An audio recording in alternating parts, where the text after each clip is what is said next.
Maester Wolf. CC 100. Summary. What if Jon Snow wasn't the stupidest man in Westeros? A new beginning where Jon is Lyanna's son, but Ned Stark hides him in a different way, which has a major impact on the wars to come. A more cunning Snow changes the outcomes for his brothers and sisters. Chapter 1. Chapter text. A new beginning. He walked the halls of Winterfell like a ghost on his 12th name day. No servants turned to pat him on the cheek or rub his hair. Even had they known of his name day, fear of his good mother would have stopped that. Arya and Robb remembered, but no one else. At breakfast, Robb gave him a small banner emblazoned with the sigil of a dire wolf, the teeth ready to pounce. Arya had woken him up with a full mug of icy water, dumped on his head. She then embraced him and asked if they could practice archery. He would have loved nothing more than to spend the day with his true-born sister and brother, but they all had duties. Robb sat with Lord Stark to hear news delivered by merchants from White Harbor. Arya had lessons with Septa Mordane on needlework and embroidery, although she often hid instead. Jon was tasked with inspecting the towers to ensure that the watch turrets on the inner walls were clean of crows and ravens. The 2 towers near the great main gate were well maintained, but there were a dozen smaller ones, still useful in war, and he laboriously checked the granite and stonework of the inner walls. The sun was nearly overhead when Jory Castle took him to Lord Stark's solar. Jon had not eaten since breakfast, and he bolted down 2 cod cakes, made from the wagon of fish sent by the Mandaelis preserved in sheets of ice. Jon wiped his mouth quickly, knowing it would not do to meet his Lord Father or Lady Stark hungry or dirty. Jon entered the solar and knew immediately there was trouble. Bastards learned more quickly than highborns about danger. Catelyn Stark taught him about disdain and slights, and Jon wondered if her hand drove this. Lord Eddard Stark's face was stern as ever, and Maester Lewin almost had a smile on his small grey face.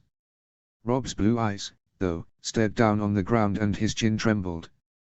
Jon looked straight at his father, the blank expression on his face easy to mistake for sullenness. "Jon, today is your 12th name day. In 4 years, you will be a man grown. I have spoken to Sir Roderick and Maester Lewin.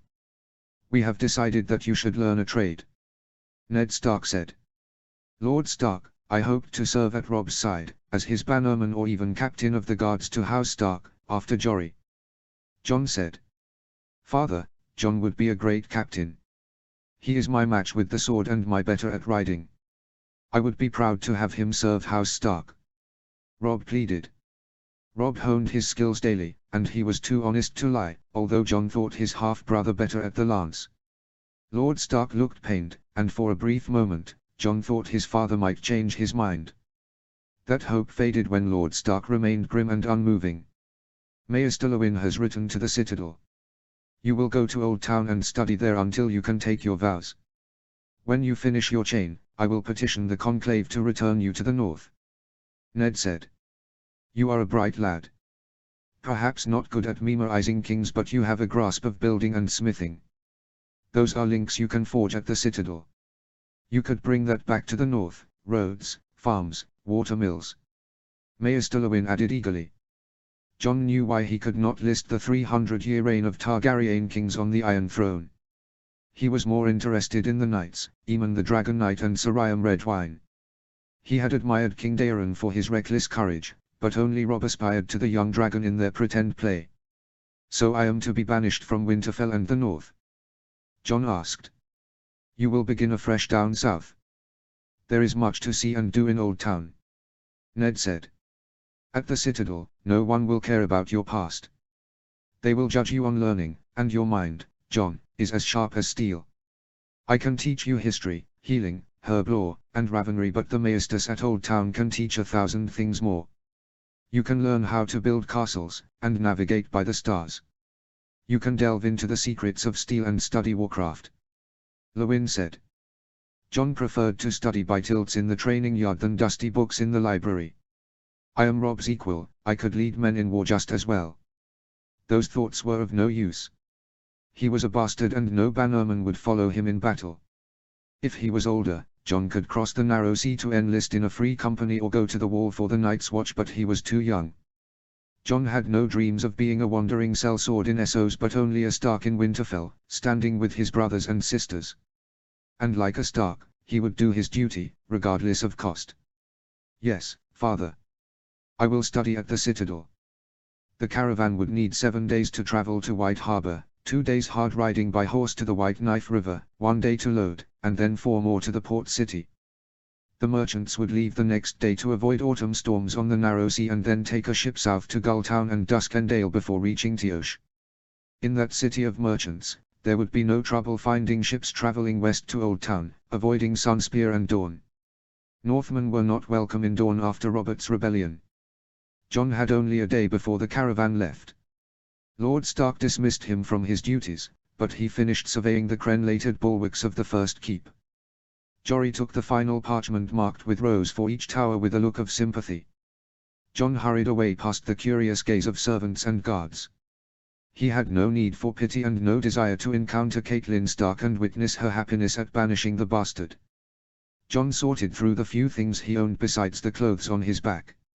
He folded Robb's gift into a pouch. "Why do you have to leave?" Arya had snuck into his room, her dark grey eyes trying hard not to give in to tears. She threw her skinny arms around his neck. "Father believes I need a trade," Jon said, rubbing her head. "Trade? Why can't you just fight? You are better than Robb in the yard," Arya said, disentangling herself to look him in the face. Jon smiled. "Robb was first to 10 marks in our duel yesterday. But you beat him the 3 days before that," Arya said. "It is my mother's fault. She is driving you away." "Hush. The blame does not belong to Lady Stark. I am a bastard." Despite the favor shown by many in the castle to Sansa for her behavior, Jon knew Arya to be perceptive, beyond her 7 years. It was Arya, even more than Robb, who protested Jon's treatment. "Besides, perhaps I will make a name for myself as a maester. I will come back and deliver your babes," he joked. Arya gave him a hard whap on the arm and a dirty look. "You. That will never happen. I am not like Sansa, going over Rukon." The youngest Stark child had been born this summer, to the great joy of all his siblings, Arya included. "I have something for you," Jon told her, as he took out a package wrapped in rags from under his bed. "A present," Arya said. "Yes, dear sister." Jon pulled off the rags and held it out to her. When he was 8, Mikken had made him a blunted blade so that he could practice outside the yard.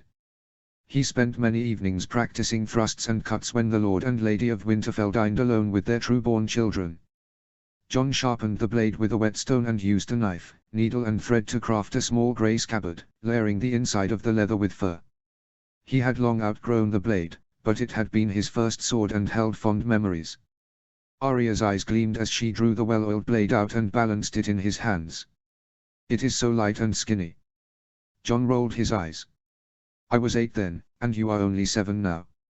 You can practice in your room, as long as father and mother do not know. Be careful though. The edges are sharp."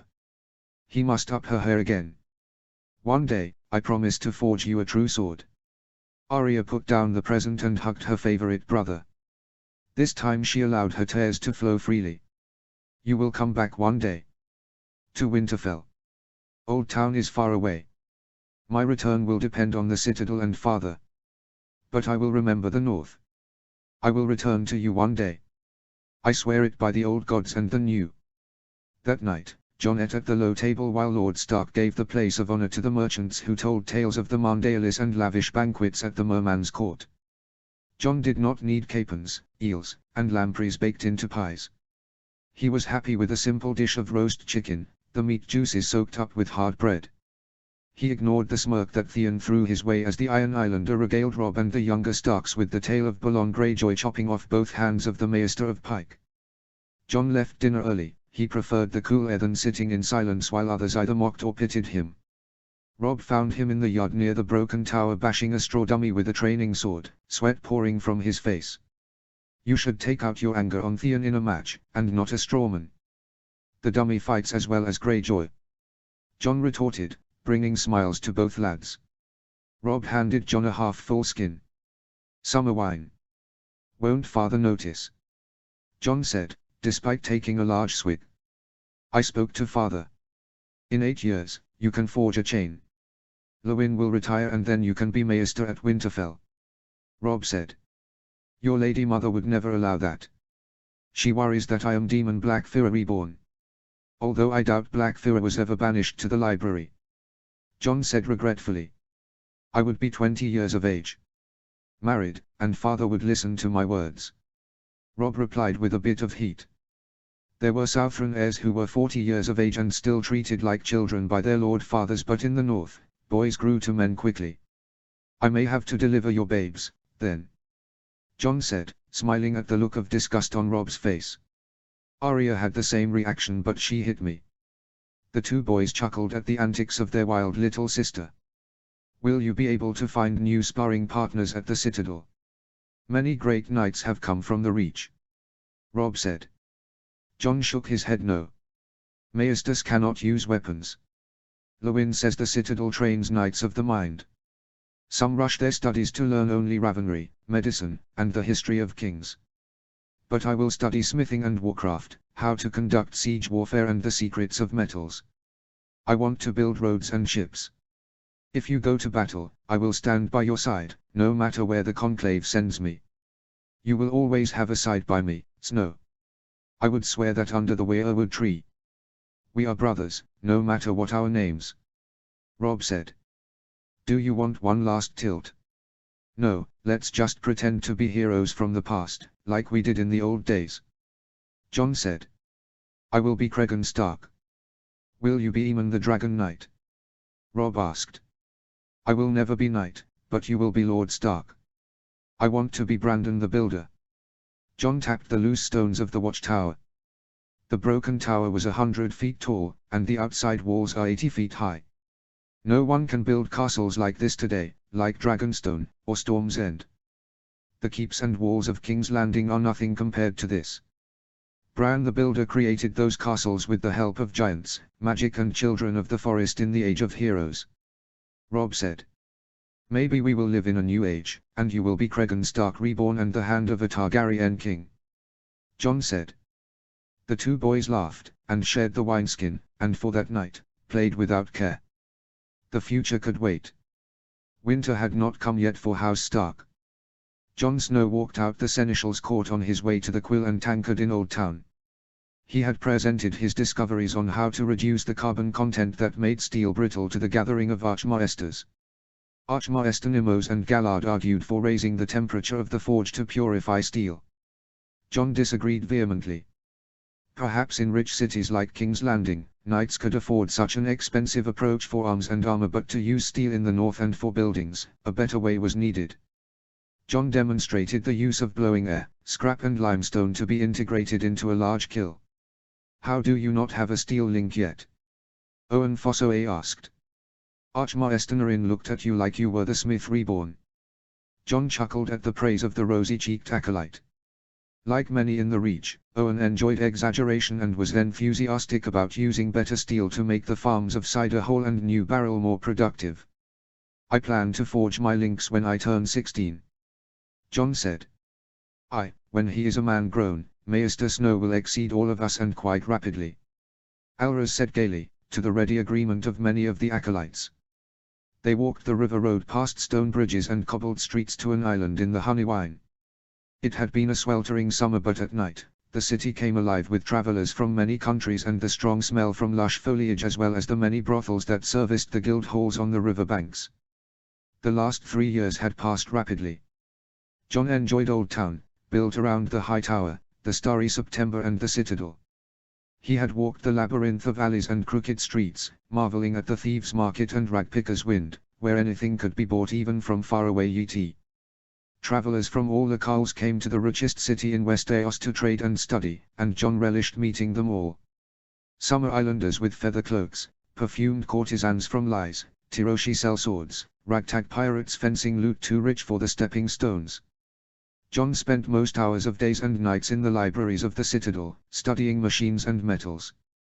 There were students from all parts of Westeros, but the most common area of origin was the Reach. Many second and third sons came to forge a few links before returning to their families. John did not partake much of the carnal pleasures of the Undercity, but he had made many friends: Owen Fossoe, Alras, Elaine Hightower, Gareth Good. They were all a few years older, but respected his thirst to learn.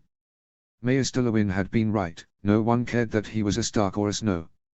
John threw himself into learning as he once had into swordplay. He attended every lecture, devoured books and worked long into the night. He combined theory and practical application, and in fields as varied as healing to metallurgy, distinguished himself through practical experiments. It was in a study of animal husbandry where he had met Owen and Gareth. He demonstrated to the entire class that planting clover next to oats and rye would attract bees, feed farm animals, and enrich the soil. When Owen successfully implemented the idea at Cider Hall, many stewards in the Reach had come to the citadel to ask him for advice, and to the great surprise of acolytes and maesters, John had been happy to share without remuneration. In contrast, John kept the advanced work on metallurgy and warfare private. That was his promise to Rob, and that had been the basis for the experiments on steel. He had presented some findings, but there was more work to be done. He needed to test different ores from the Reach and the North. He needed to change the ratio of limestone to scrap.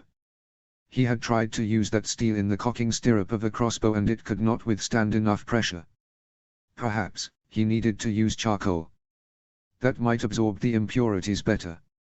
Or perhaps some impurity was needed. Steel that was too pure might turn brittle.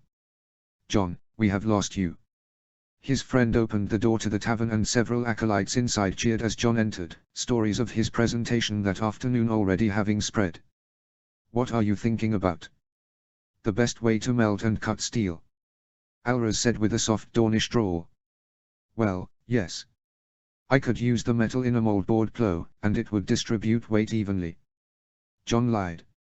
No one at the Citadel knew of his family at Winterfall or research into weapons.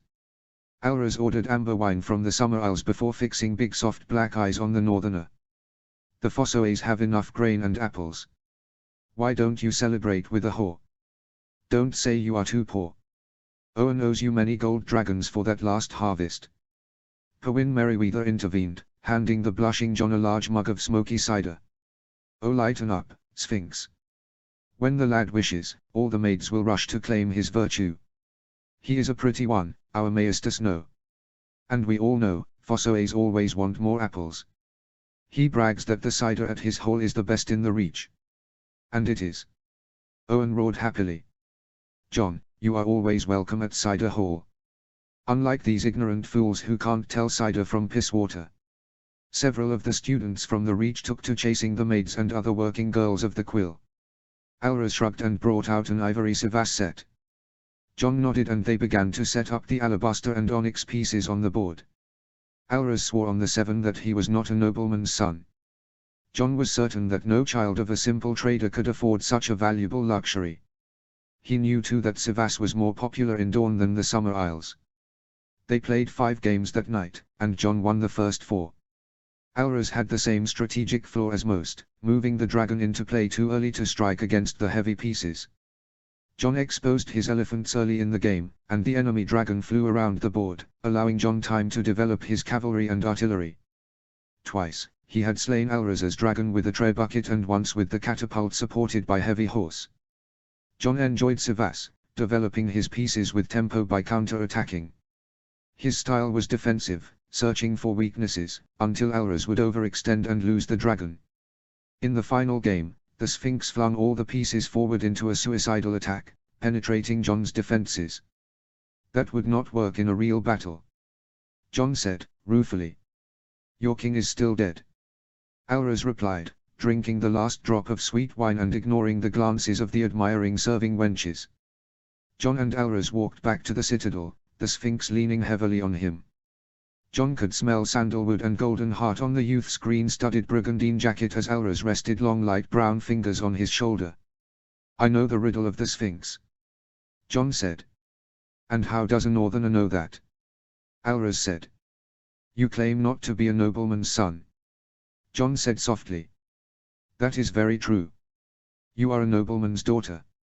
Alras turned rapidly, her fingers now resting on a knife in the pouch of her doeskin breeches. She had a soft smile but her eyes had turned cold. How did you know? Maester Coburn's lecture on anatomy. The lump on your larynx is quite small, almost not visible. You are quite slim, but you are never seen without a jacket. Your fingers are soft and uncaulloused, you never worked as a trader or trained with the sword. Your father took you to Dawn when you were young, and in Dawn, men and women are considered equals. John said. The Citadel does not allow women to study. Alras spat. What will you do now? She relaxed her right hand, although the fingers were hidden in the pouch. Nothing. You are my friend, and I see no reason a woman cannot study as well or better than a man. John sat down next to a fountain. My younger sister would rather be a warrior than be a lady. You have earned your links, more than many lordlings here. I intend to finish 7 links, and surpass my father. And then I will return back to Sunspear to my sisters. They would like you. The black eyes gazed deeply into his. Why not come with me? Run away to Dawn. Who wants to be a maester in a freezing castle in the north? She asked. I swore to return to my family, my true-born sisters and brothers. John said softly. A pity you are not older. Alras said. John cocked his eyebrows. What does my age have to do with anything? Alras laughed, the giggle clearly feminine. You know nothing, Jon Snow. She took his hand in hers and they walked back to the Citadel. As his 16th name day approached, John immersed himself into his studies. He was more than capable in Ravenry, history, math and astronomy. He truly excelled in warcraft, engineering, steel and construction. Even without displaying the full extent of his knowledge, the acolytes at the Citadel considered him a true prodigy. Owen Fossoe was not the only man of the Reach who had written to his family, imploring them to find a position for the Northerner. But another field had consumed John in the past few months, Valyrian magic. On his last day at Winterfell, John asked Lewin about the fields of study at the Citadel.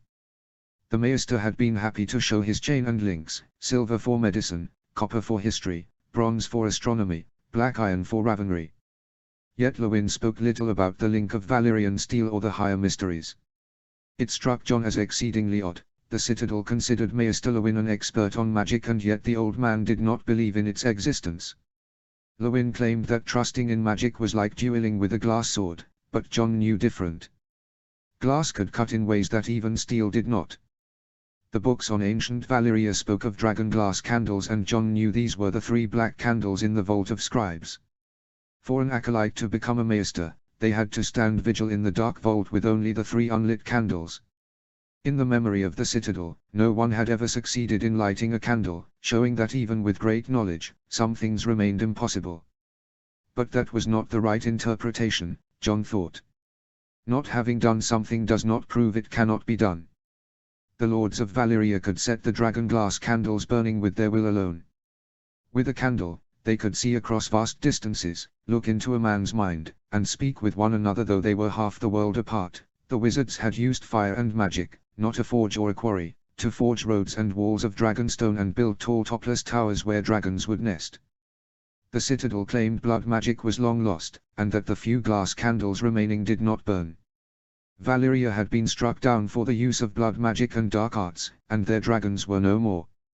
John dreamed often of the doom of Valyria, of the sky filled with ash, smoke and fire burning so hot that the heat could kill even a dragon. The 14 flames erupted, spewing molten rock that melted lakes while red clouds rained down dragon glass. In the cataclysm, so much was lost, the Valyrian freehold with mighty dragon lords and millions of brutalized slaves but also much more. The secrets of Valyrian steel, the magic to bind dragons, even the ancient records of the past, all was lost in the doom. The proudest city in the world was gone in minutes and the greatest empire extinguished in a day as the free cities and the remnants of the old empire of Gis rose up to kill the dragon lords in their weakness. So much knowledge was gone in a matter of days, buried under fire and ash. John woke up sometimes, panicky with fear, wondering why he lived through the destruction so many nights. And this is why the book, Signs and Portents, is the most important treasure lost since the Targaryen conquest. Archmaester Marwyn concluded. Class dismissed. John nodded. In that book, Daenerys Targaryen, known better as Daenerys the Dreamer, wrote down her visions of the doom a dozen years before it struck. Ina the exile had listened to his maiden daughter, and the Targaryen conquest followed 100 years later. He waited to leave the classroom until Alras finished sketching the green obsidian candle that the Archmaester included in the lecture. What a bunch of twaddle! A handsome cruel-mouthed student wearing the Highgarden colors of green and gold proclaimed. No one asked you, Leo Tyrell. Alras said, as she placed the sketch in her doeskin sack. The Targaryens lost the Iron Throne, Blackfyr and their dragons, but their most valuable possession was a book. I hope Marwyn becomes a maester to my enemies. Tyrell japed. The dreamer was reputed to be strong in magic. She had prophetic dreams, and her writings might contain secrets of how to make dragon glass or birthing dragons, or even a hint on the forging of Valyrian steel or the dragonstone that can be used in castles and roads. That would be worth far more than a sword or an uncomfortable throne. Jon said. What do you know, bastard? Leo snapped. And who needs a candle to speak to other castles? We have ravens today, and good steel in the reach. A raven can take many days to travel. To speak from one castle to another immediately would change the world. And if you do not know how important forging Valyrian steel would be in battle, there is little need to discuss this further.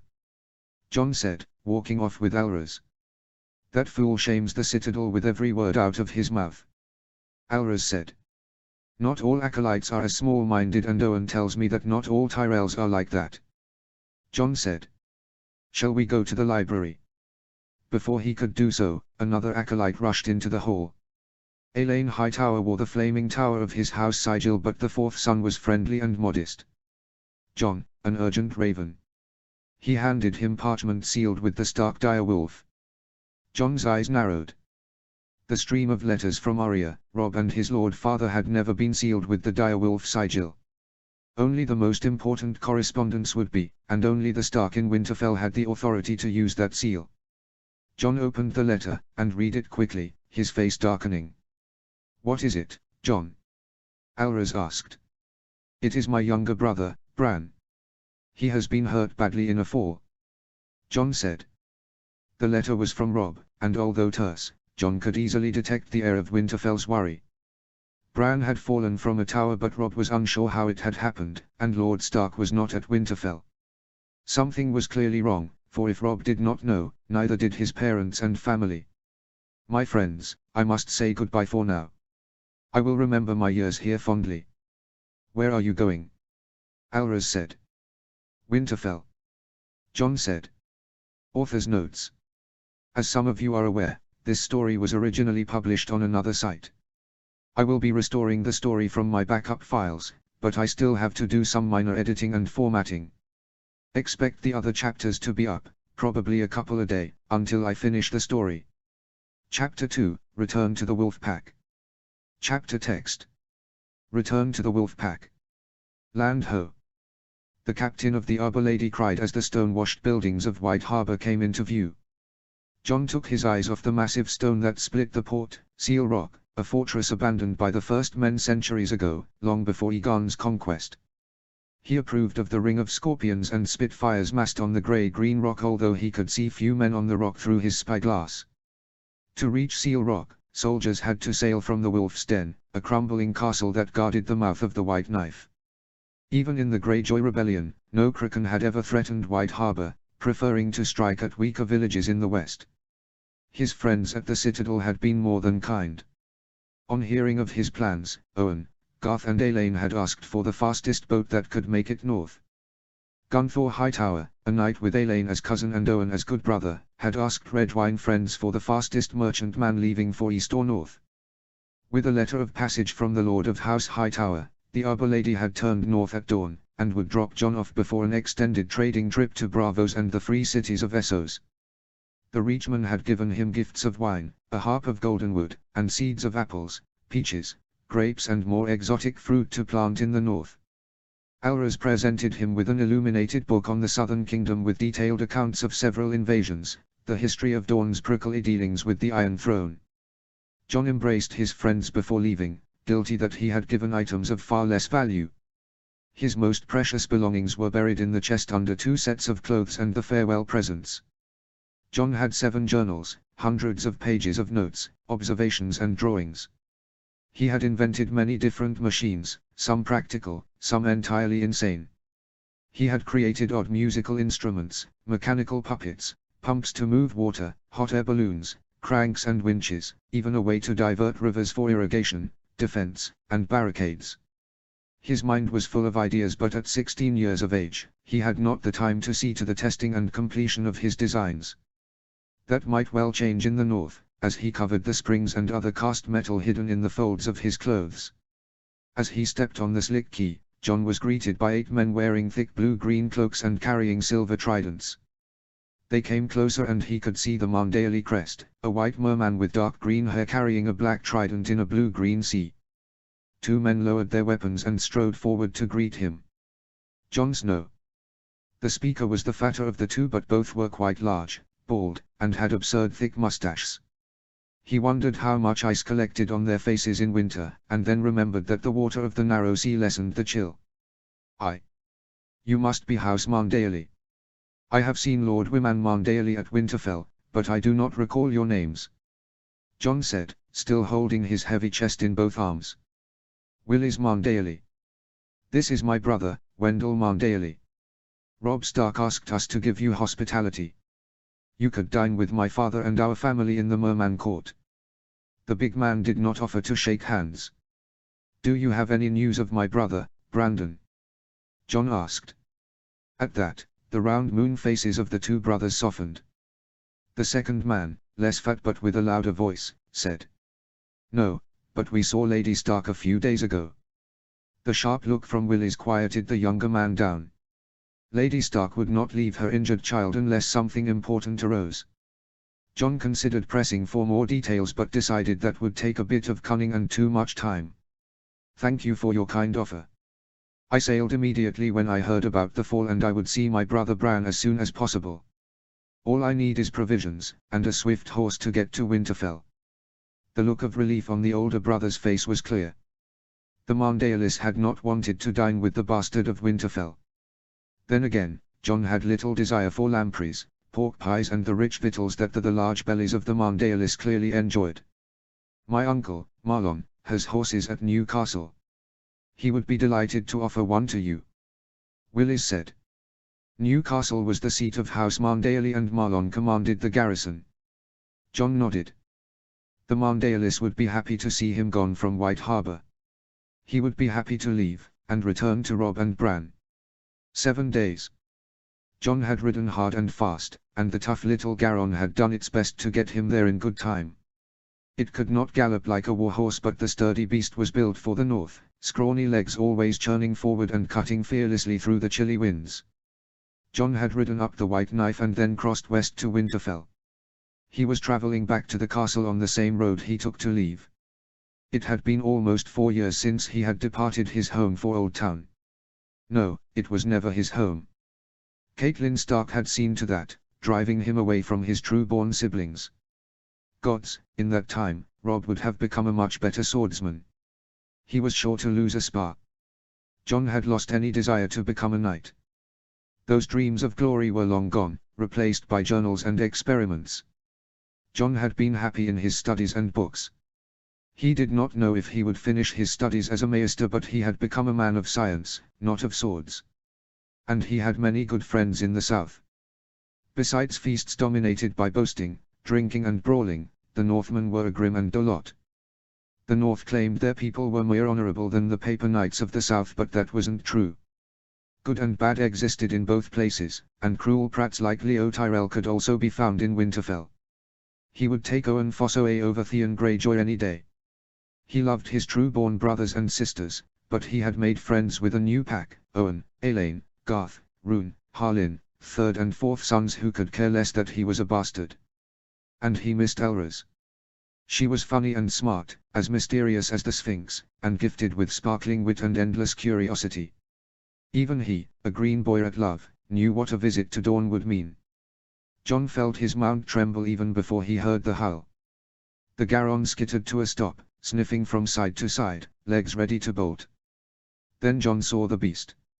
It was larger than any wolf he had seen before, with smoke-grey fur and yellow eyes, and nearly as tall as his waist. Jon knew that even well rested, the small horse had no hope of escaping a hungry dire wolf. He put his right hand on a short dagger while his left hand calmed the shuddering Garon. John sensed a presence to his right flank and turned. Staring at him with dark red eyes was an albino wolf with thick white hair and a bushy tail. It was smaller and leaner and nearly invisible in the snowy forest. The grey wolf growled, but the white wolf remained silent. John slipped off the horse and opened the chest, lifting up a hand crossbow that he had crafted. The crossbow could be pulled back by winding a steel crank. The range was short, perhaps 30 yards, but the bolt could punch a hole through plate armor with ease. The white wolf padded over, so close that John could hear its breath. Then the beast tugged at his left hand gently, as if it was playing a game. John dropped the crossbow on the ground, realizing that these were the dire wolf pups Arya described with such excitement in her last letter. He crouched to wrap both arms around the albino as the grey wolf also approached. "I will call you Ghost," John said to the happy snickers of both wolves. John arrived at the castle soon after, dismounting after he passed through the gates. Winterfell seemed smaller now, but he had been 12 when he left, and returned almost a man grown. The grey wolf immediately went to a strong young man with thick red-brown hair, a sword buckled to his belt, and mail and plate over dark leather. The two brothers embraced. "Gods, it is good to see you, John. Everything has gone to shit," Robb said. "Let me see Bran." John hugged his younger brother, feeling the sweat on his brow, in a room crowded with Maester Wolf, a tall hard-faced woman with shaggy brown hair, Theon Greyjoy, Robb and Rickon. 2 armed guards wearing stark colors patrolled the hall.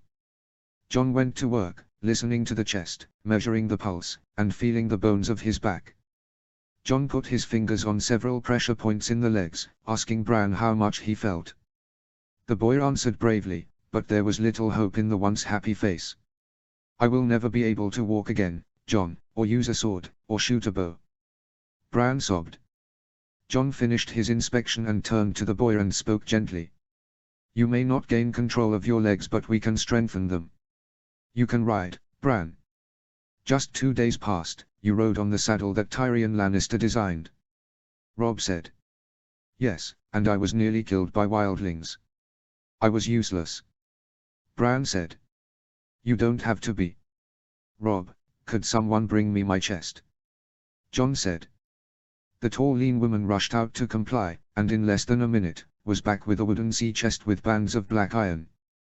John gave the crossbow to Bran. "I built this at the Citadel. Wind the crank and place the bolt in. That toy can't shoot very far." Theon snorted. It is not a longbow, but the bolt will go through a man's eye or a steel shield. And Bran is not going to be an archer. He can use this to defend himself or Winterfell," John said. "Can I borrow this, John?" Bran asked. "It is yours, Bran. I can build another one, or I can make you one that fits your hands. Whatever you want, little brother. Now, rest. You have a slight fever," John said. "He fell in the snow, when we met the wildlings," Robb said with an angry look for Theon. John and Robb left the room, leaving Maester Wolf and the fierce wildling woman. The two brothers ignored Theon, and went to their father's solar. Robb sat down in the chair that John had so often seen Lord Stark receive bannermen. At that moment, Robb looked nothing like Ned Stark. He had the Tully looks, a stocky build, brown hair and blue eyes. Worse, he seemed unsure, like a green boy. John took a seat opposite his brother. "Tell me everything. Let me understand." "Tyrion Lannister came here after an assassin tried to kill Bran with a Valyrian dagger. He gave a design for a saddle that our brother could use despite your refusal of salt and bread. And yet, you suspect him of guilt in the attack on Bran. Why?" John asked. "It must be a Lannister. Mother found a blonde strand of hair in the tower where Bran fell. He must have seen something and been pushed," Robb said. "But Tyrion isn't the only Lannister. There are many: the Queen, Jaime Lannister, all the royal children. Why couldn't it be someone else?" John asked. "That's why they are going to King's Landing, to find who the dagger belongs to," Robb said. John rubbed his knuckles on his right temple. "You are missing something. The dagger was Valyrian steel with a dragon bone hilt. And yet, you also said the killer was a filthy old man that smelled of horses and looked half-starved. Robb nodded his head. Why would any of the Lannisters use such a person to kill Bran? I don't see what you mean. Robb said slowly. If the Queen wished to kill Bran, who would she use? Jon paused for a few seconds. She has many knights and guardsmen. She wouldn't rely on anyone she did not trust. Jaime Lannister is a knight, and one of the best swordsmen in the Seven Kingdoms. Would he ask a non-Lannister to do his killing? And Tyrion Lannister is supposed to be the smartest of the bunch. Why would he give a dagger to kill a sleeping boy? Any thug could have killed Bran, strangled him with a pillow or hit him with a club. You don't need Valyrian steel to kill a boy with 10 name days. They sat in silence as Robb digested Jon's words. How much gold was found on the man? Jon asked. 90 silver stags. Robb said. That makes little sense. Jon said. The Lannisters are the richest house in Westeros. If something was that important, why pay so little? The dagger must be worth many gold dragons. Who would give Valyrian steel but pay less than a gold dragon for the deed? Robb, when did the assassin come? A dozen days after the king left. Robb said.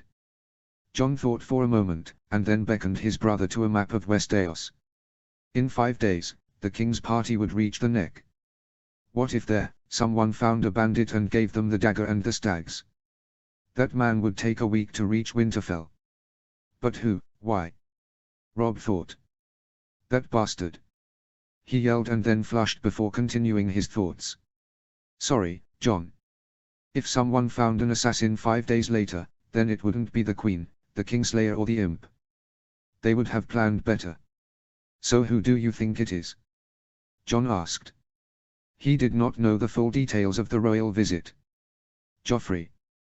The Crown Prince is a cunt. He would have an expensive dagger and he didn't even bother to visit Bran after the fall. Robb spat. Jon struggled to recall what he knew of the Crown Prince. Robb had told him that Joffrey looked like a girl, with his long curly hair.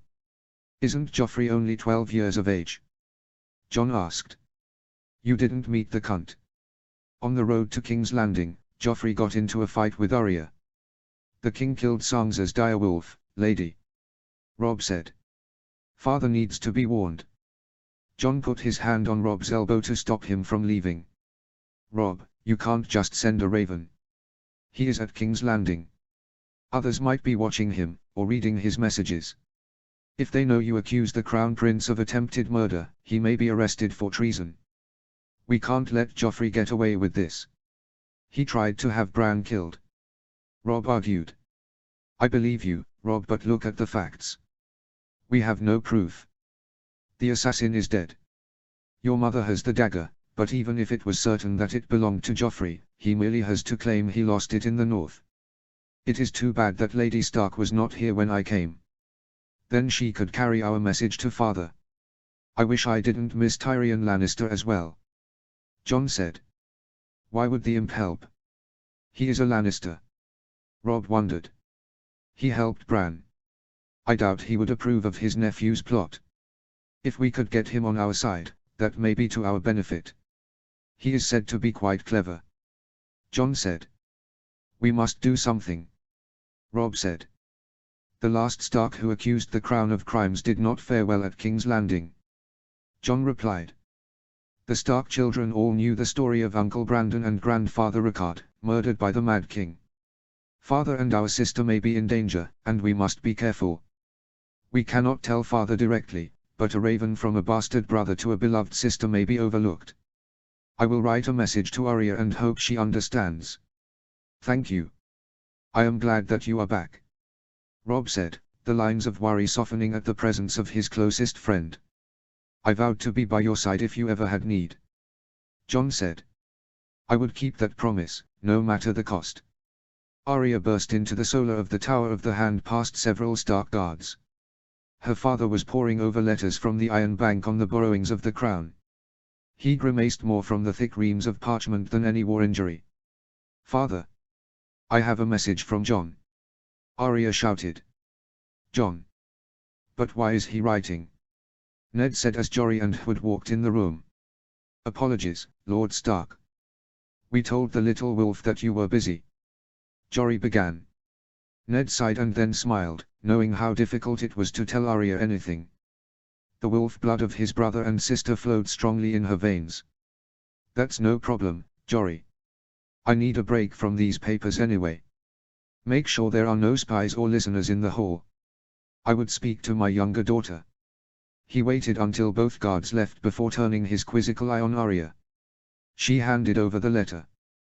Jon is at Winterfell, Ned said with surprise and a touch of guilt. In all the turmoil of the past month, he had not found time to write to the boy.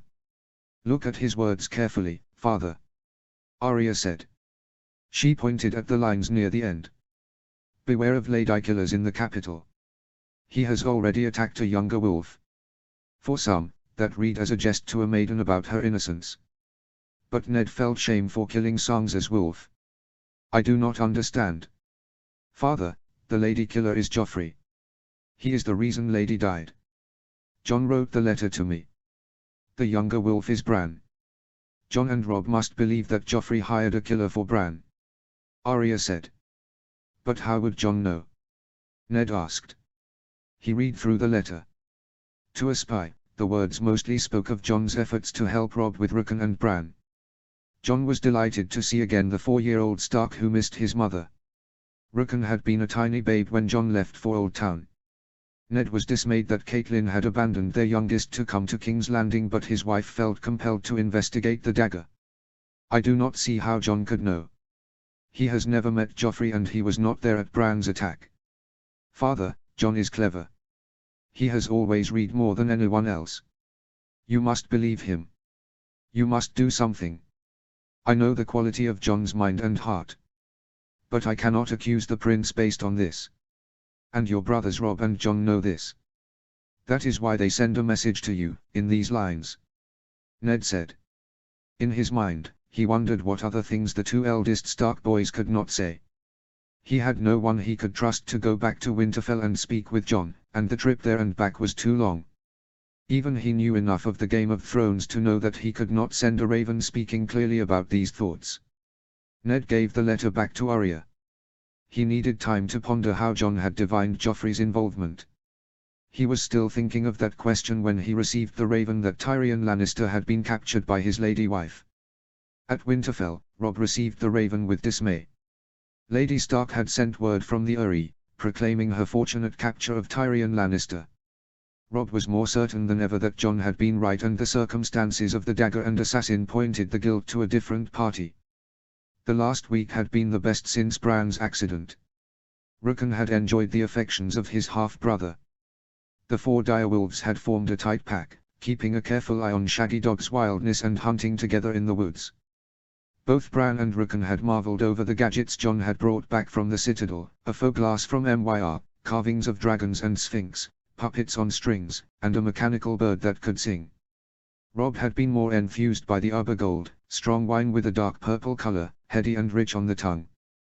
They had watered it down, but Jon had shown Robb the custom in Highgarden, to mix their wine with sugar and cinnamon spice, heated to the taste of kings and queens.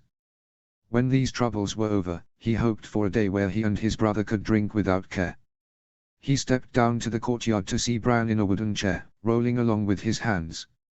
Robb was diverted by the clapping of Rickon and Jon, and the proud look on Maester Wolf's face as Bran moved about the yard. Bran stopped in front of Robb, a big smile on his face. What in the name of the gods is that? Robb asked. Is that safe? It is a wheelchair. These levers roll the chair forward. These 2 rods act as brakes to slow the chair down. And he has a belt, so that he will not fall. Jon said. I can move by myself now. I don't need Hodder to carry me. Bran said. You should still have Osha and Hodder watch, but that is excellent. Robb said. I will build a ramp from your room to the courtyard, Bran. Jon said. Robb's face turned serious even as he ruffled Bran's hair, and his half-brother noticed immediately. They walked away, still smiling, to not ruin the moment for their younger brothers. Robb handed Jon the letter in Lord Stark's solar. His brother read it and sighed. Jon had no wish to point out Lady Stark's foolishness to her eldest son. He already knew. Their discovery and Raven had changed nothing. The Lannisters will retaliate. The old lion will never allow his blood to be captured. Robb said. Our sisters will be in danger. Father too. Jon said solemnly. Robert Baratheon is his best friend. Surely the king will protect his hand. Robb said. Your impressions of the king may be the correct one. You told me he was only interested in drinking, eating and whoring. He is not much of a king, and the Lannisters have men all around him. I have heard in Old Town that Grand Maester Pycelle owns his appointment to Tywin when he was hand. The Lannisters pay their debts and they will see Lady Stark's treatment of Tyrion as a huge insult. Jon said. What can we do, Jon? Robb pleaded. Send him a raven begging him to take care and watch for our sisters. But King's Landing is far away and there must be a Stark in Winterfell. Jon said. I have something to show you. He took out journals hidden in his vest. Robb scanned through the papers with shock. He did not understand many of the scribbles and numbers but he could see the drawings. Like any lord trained in war, Robb knew of siege machines, battering rams to knock down gates, ladders to climb over walls, crude towers to protect infantrymen and allow archers to protect attackers from above. This was far more advanced. There were many different types of catapults, mangonels, onagers, scorpions. There were crossbows of different sizes, some truly enormous, mounted on wagons. There were tread buckets that could hurl enormous rocks like a giant sling. There was even one that appeared to operate without human power, using a complex set of winches and tread wheels to launch projectiles. Jon had even drawn a set of plans for multiple trenches to house waves of attackers in an assault on castle walls with redoubts at the end of each line, and siege artillery positioned to concentrate fire. Robb had never seen anything like this. How does this work? Robb asked, pointing at the schematics of a tread bucket. The principle of torsion has been used on catapults for centuries. This counterweight tread bucket maximizes that it has a slower rate of fire but with enough rocks, can keep bombarding a wall. Besides Dragonstone or the wall, few keeps or castles will be able to resist. I promised you that I would be at your side in warfare. Jon said. He stood up and paced about the room. I will need assistance, Mikken, Lewin and others. I will need workers to bring me wood, and the use of the forge. But I will start building this weaponry, or at the very least parts of it, so we can assemble the machines when we attack. Do you think it will come to war? Robb asked. I hope not. I hope Father, the King, and the Lannisters will realize the consequences of violence. Anyone who asks reasonable questions should release Tyrion. But when has common sense ever prevailed on the Iron Throne? There may be blood, brother. We need to make sure the blood flows from our enemies and not us. Jon said. I won't call our bannermen yet, but I will alert close allies. Mikken will sharpen weapons and repair armor. Our guards will have to drill and prepare. I will tell the lords to stock supplies for the winter, and have White Harbor purchase as much grain as possible. Robb said. The best offense is a good defense. I would make certain our borders are protected, and that Winterfell never falls. Jon said.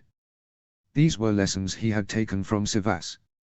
Winterfell has not been threatened since Torrhen Stark bent the knee to dragons. But yes, if we go south, only Bran and Rickon will be here, until Mother and our sisters return. You need to sharpen your fighting skills. 4 years of books and no spars have weakened your sword arm. Robb said. And you need to look at history, and the campaigns of Robert's Rebellion and the Black Fires. There is much you can study and prepare. Battles will be fought in the rivers, castles and towns of the Riverlands, like so many wars before. I will show you the best use of these siege engines and machines. Jon said. I hope to all the gods that we do not, but if we must, we will fight together. Robb said, clasping Jon's hand in his own. I vow that as a Stark. Winter is coming, the two brothers said. Chapter 3, Bannerman. Chapter text. Bannerman. Robb Stark sat tall and proud in his father's chair, dressed in furs and leathers, with a fine white velvet surcoat bearing a dire wolf badge over his heart. Lord Stark had worn the coat when he called the banners to put down the Greyjoy rebellion, and Jon thought it entirely fitting that his brother did the same to receive the bannermen. A serious Lady Catelyn sat on his left, careful not to be seen offering too much advice or guidance to Robb. Bran Stark was given a place of honor at Robb's right hand in the wheelchair that Jon crafted. Many lords gave Bran a hard stare as if they wondered what right a cripple should be placed above them. Grey Wind sat at Robb's feet, larger than any hound with cold yellow eyes and bared teeth. Jon Snow was on the sideline, his seat giving him ample opportunity to examine the bannermen as they passed and an easy vantage point to see their faces while they sat. He scratched notes on a piece of parchment, next to the hand-drawn diagram of where the various houses chose to sit. The greater houses in the north, the Boltons, the Karstarks, the Mardalis and the Umbers, sat at tables closest to Robb, but Jon had wanted to see how the lords chose to array themselves and glean any intelligence from that positioning. When she returned from the Riverlands via White Harbor, Catelyn Stark's reaction to Jon was colder than ever, with pointed comments on how the bastard had run from his responsibilities at the Citadel. Jon refrained from retorting that his duty to Lord Stark and Robb trumped any promises to the Conclave and made no comments on her folly in capturing and then losing Tyrion Lannister. Determining guilt or innocence based on tests of arms was sheer lunacy. Was Jaime Lannister or Barristan the Bold the most virtuous man in the Seven Kingdoms? She had avoided Jon for the next 2 weeks, and not spoken to him at meals. Her true-born sons though loved their half-brother dearly and even Catelyn approved grudgingly of his work for Bran. Jon built a hand crossbow, a bell pull over Bran's bed, and ramps and grooves throughout Winterfell for the wheelchair to get to the courtyard and Great Hall. Then Robb had wanted Jon to sit by his side when receiving the meager Sewin and all of Catelyn's fears and suspicions returned. She snapped that Lord Stark would never have let the bastard sit at the high table.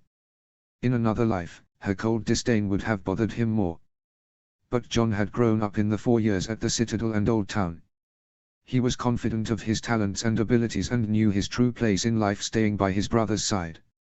He motioned to Robb that this battle was not worth fighting and let the Starks know that he would sit next to Rickon with Maester Wolf and Sir Roderick Castle. It was a better seat than he received years past. "What are you writing, Jon?" Rickon asked.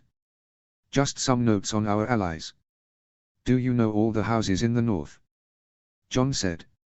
"Of course I do."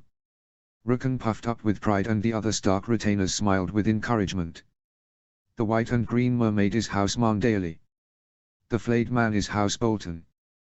The Roaring Giant with Broken Chains is House Umber. The Black Bear is House Mormont." Jon chuckled and rubbed his youngest brother's hair. "Excellent. Now tell me. Which sigils are missing?" The young boy stood on his chair to survey the hall. "There are a lot of banners here." "I am not sure, Jon. The Black Lizard Lion of House Reed is missing. The Crannog men don't like to leave Greywater Watch and they plan to meet us at the Neck. And a few of the mountain clans.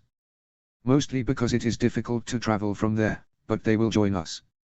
The 3 brown pine cones of House Liddell and the 6 green thistles of House Nuri have yet to arrive. But most of the north have answered the call." Rickon said. "The bannermen are loyal to the Starks of Winterfell." Roderick Castle said. Jon Snow's smile did not reach his eyes. He was not quite certain that was true. After the feast, Jon and Robb retired to their father's solar with a flask of summer wine and a pitcher of cold water. Grey Wind and Ghost stood guard in the hallway, and their brother wolves watched over the bedrooms of the younger Stark boys. "You handled yourself well, Robb," Jon said while he poured 2 cups of water. "It is more Grey Wind than me." He ate 2 of Great Jon Umber's fingers, and only then did the man back down. Robb said. "He was testing you." "The lords all will," Jon replied. "I am sorry about your seat. I wanted you next to me, by my right hand." "Robb. Don't be. I preferred to watch from the side, to see the men. Here." Jon handed Robb the piece of parchment with names and markings. "What is this?" Robb asked. "A list of the houses, and how many footmen and horses they bought. You should track their numbers to see how they truly answered the call and how well they fight in the battles to come," Jon said. "Do you believe they are holding back men? Or will not take my orders in battle? I know the Umbers and the Karstarks claim that I am just a green boy marching off to war," Robb said. "I have no reason to suspect, but you should watch them carefully. And not just the loud ones. The quiet traitors are more dangerous. Karstark and Umber may grumble and yell, but there are others who are silent. House Dustin is famous for their horses, and yet they sent no cavalry and few men, and most of those too young or too old. Jon said. Lady Barbary Dustin still blames father for her husband's death in Robert's rebellion. I saw her speak for a long time to Roose Bolton. He is not boastful like Galbert Glover or prickly as Rickard Karstark. But when he looked at Bran, his eyes were cold, like our brother was an animal to be weighed and slaughtered. Jon said. Robb shuddered. The relations between the Boltons and the Starks had never been good, and in the Age of Heroes, a Lord Bolton had worn as a cloak the flayed skin of an unfortunate Stark. He is not one to cross. But the Boltons have bought many men and horses. He fought at father's side twice, against the Targaryens and at Pike against the Greyjoys. But you are not father, Robb. These men may owe their lives to Ned Stark, but not to Robb Stark. Father says loyalty is forged with blood. They have not bled for you, and they may say sweet words to your face but stab you in the back when you are weak. Jon said. Robb laughed as he drank down his water. You have become a master of whispers in the south. You are far more wary than before. You would not be the first heir betrayed by their bannermen. Look at the Targaryens. Tywin Lannister was Hand of the King for 20 years. He sacked King's Landing and his son killed Aerys. Jon said. You are right. War can change men, and not always for the better. Robb said. Where will you be? Will you ride by my side? Forget what my lady mother says. I would give you an important command in the army. Let me tend my machines first. I have trained a few dozen boys from Wintertown on how to use the catapult and ballista. I would direct them against the Lannister cavalry. Do not give me a command, until your men know I am worthy of one. Jon said. You are more than worthy of leading men, brother. Robb said. You know that. But your men do not. They whisper already that you are not ready for overall military command. You will prove that on the field, and so will I. Jon said. Robb nodded his fervent agreement. Jon took out a simple wooden Sivash set that he purchased on the docks of Old Town. Alras scoffed at the quality, but he had told her a northern bastard could not afford fancy toys. She said haughtily that he should have been born a sand, but then smiled to take away the sting. Robb poured out the summer wine into their cups of water. He had picked up the game quickly, but Jon could beat him even with a light cavalry handicap. Robb had a natural gift for tactics, forks, pins and sacrificing pieces on the board to threaten the king. He was poor at strategy and long-term vision. Jon knew he would help his brother improve there. Jon spent much of the next 2 days with his brothers Bran and Rickon and their wolves Summer and Shaggy Dog. Robb had little time for his younger brothers, and Lady Stark was in great demand with various houses, working to shore up support for the march south. Several vassals voiced concerns and conflicts that they hoped the Starks could help resolve. Robb had no desire to intervene between lords and claimed rightly that any lasting decision had to be made by Ned Stark, so his mother listened to their complaints. Jon thought it rather odd that Lady Stark had begun this conflict over Bran, and yet spent little time with the boy, leaving him to Maester Wolf and Sir Roderick. But even those two were busy with managing the household. Osha the Wilderling and gentle Hodder took care of the children, and the two odd and very tall companions stood near as Jon wrapped the thick ropes around the metal windlass of the tray bucket. A few boys from the town, too low-born to be accepted as squires, also watched as Jon built the machines that they would use in war. Aren't they too little to pull back the lever? Rickon asked. It was a question that many in the room wanted to ask. This is a counterweight tray bucket. See that large box in the middle? Jon pointed while the boys nodded. It is full of stones and sand. The long lever is pulled and thrown by that weight, not your arms. All the lads have to do is load a 20-pound rock in the sling when it comes down. And you think this can be used in war? Bran asked. These are small tray buckets. If you load them correctly, they can fire 2 rounds a minute. The rock can go hundreds of yards and kill a horse easily. Jon said. It is not chivalrous to attack an animal. Bran said. Jon shrugged. It is war, Bran. Better to kill them than let them kill us. The faster they die, the quicker father and our sisters can return home. Do you have to go, John? Why can't you stay here? Rukon asked. Shaggy Dog snarled loudly, spooking several horses who had cantered over to drink from a trough. Ghost nudged his wild brother, and the black wolf calmed down under the stare of the white wolf. Little brother. Someone needs to tell Rob when the battle begins. Otherwise he will spend all his time feasting with lords and fighting off marriage proposals. The two Starks and Snow laughed. Everyone at Winterfell knew that both Ricard Karstark and Willis Marndale had offered their daughters respectively. Rob had been more flummoxed than dealing with the Great Jon. Theon had advised the heir of Winterfell to take both maidenheads, which showed how Iron Islanders followed their cock over their brain. Jon finished the last adjustments on the tray bucket. He turned to the other boys in the room. Chet, Clydas, Shane, and Denise. Practice loading and firing the machine this afternoon. I will send out meat and bread from the kitchen. Jon and his brothers went to find Rob. Rob was in the training yard sparring with his men. Theon Greyjoy looked on, boasting to everyone that he had taught Rob everything about sword fighting.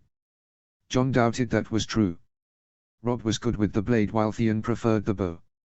An entire battalion of Karstarks, fully armored and armed, ringed the courtyard. Other houses watched, but the Karstark men, with their tall oaken shields and long spears pointed at the sky, dominated the audience. Rob and two big bearded men wielding battle axes and wearing the white sunburst on black had beaten a hornwood and a lock but could not penetrate the defense of their final opponent, a quick warrior with an iron helmet and giant-studded mace. Enough. You all have fought well this morning, my lords. Rob said, pausing the combat. And lady. The warrior took off the helmet, revealing a lanky woman with jet black hair and dark eyes. A few she-bears cheered, and Jon was sure that this was the heir to Bear Island. She was not as large as Small Janumber but still taller than Rob or Jon. Rob recognized his brothers and motioned them over. Jon, these men will ride with me as my honor guard. This is Torren and Eddard Karstark. We were fighting Darren Hornwood and Donal Locke. And this is Daisy Mormont. Pleased to meet you all. Jon Snow, he said. You are the Maester. Darren Hornwood said. He was a jovial lad, smiling despite his loss. Do you spar at Old Town? Only an acolyte. You have to forge your chain and take vows to become a Maester. And no sparring. We are taught that our mind is the best weapons. No swords. Did they cut off your cock too at the Citadel? Theon hooted. Jon stayed calm but Rob flushed red. Greyjoy, Jon was better at you with a blade when he was 12. Rob smirked. I would like a spar, Maester Snow, one of the Karstark boys said. He was a younger version of his father, tall and broad-shouldered, with hair loose past his shoulders. Two long braids fell down in front of his ears to a metal neck guard and he clutched the long axe tightly with both hands. The yard quieted as the nobles looked to Rob.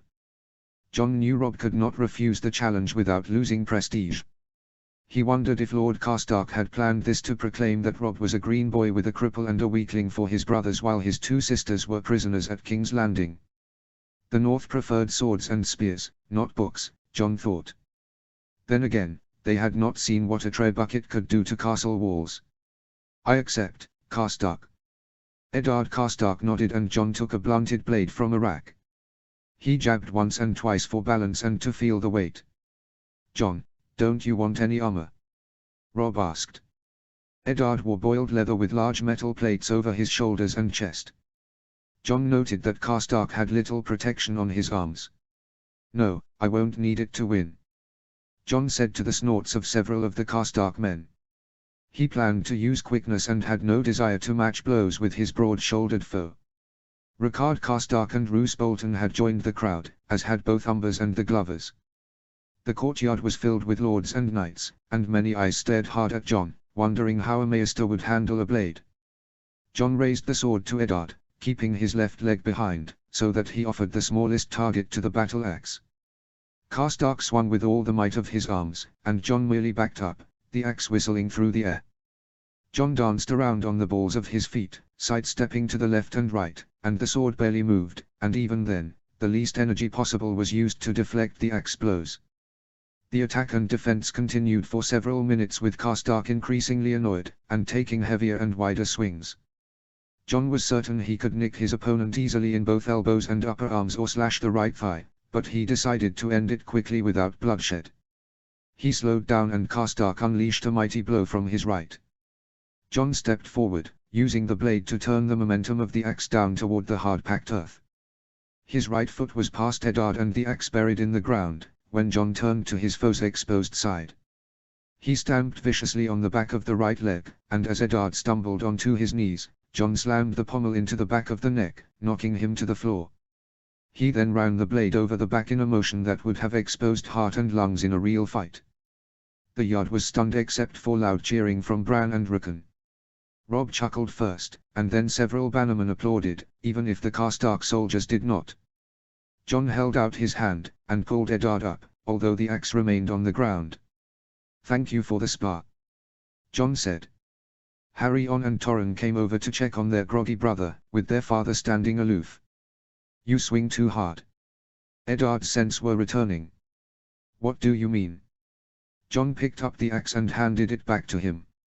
"You are strong enough that if it hit, the axe would slice through anything but the toughest plate. You don't need to swing so much. With a smaller motion, you could recover and defend better. When you lose balance, your arms and legs are exposed.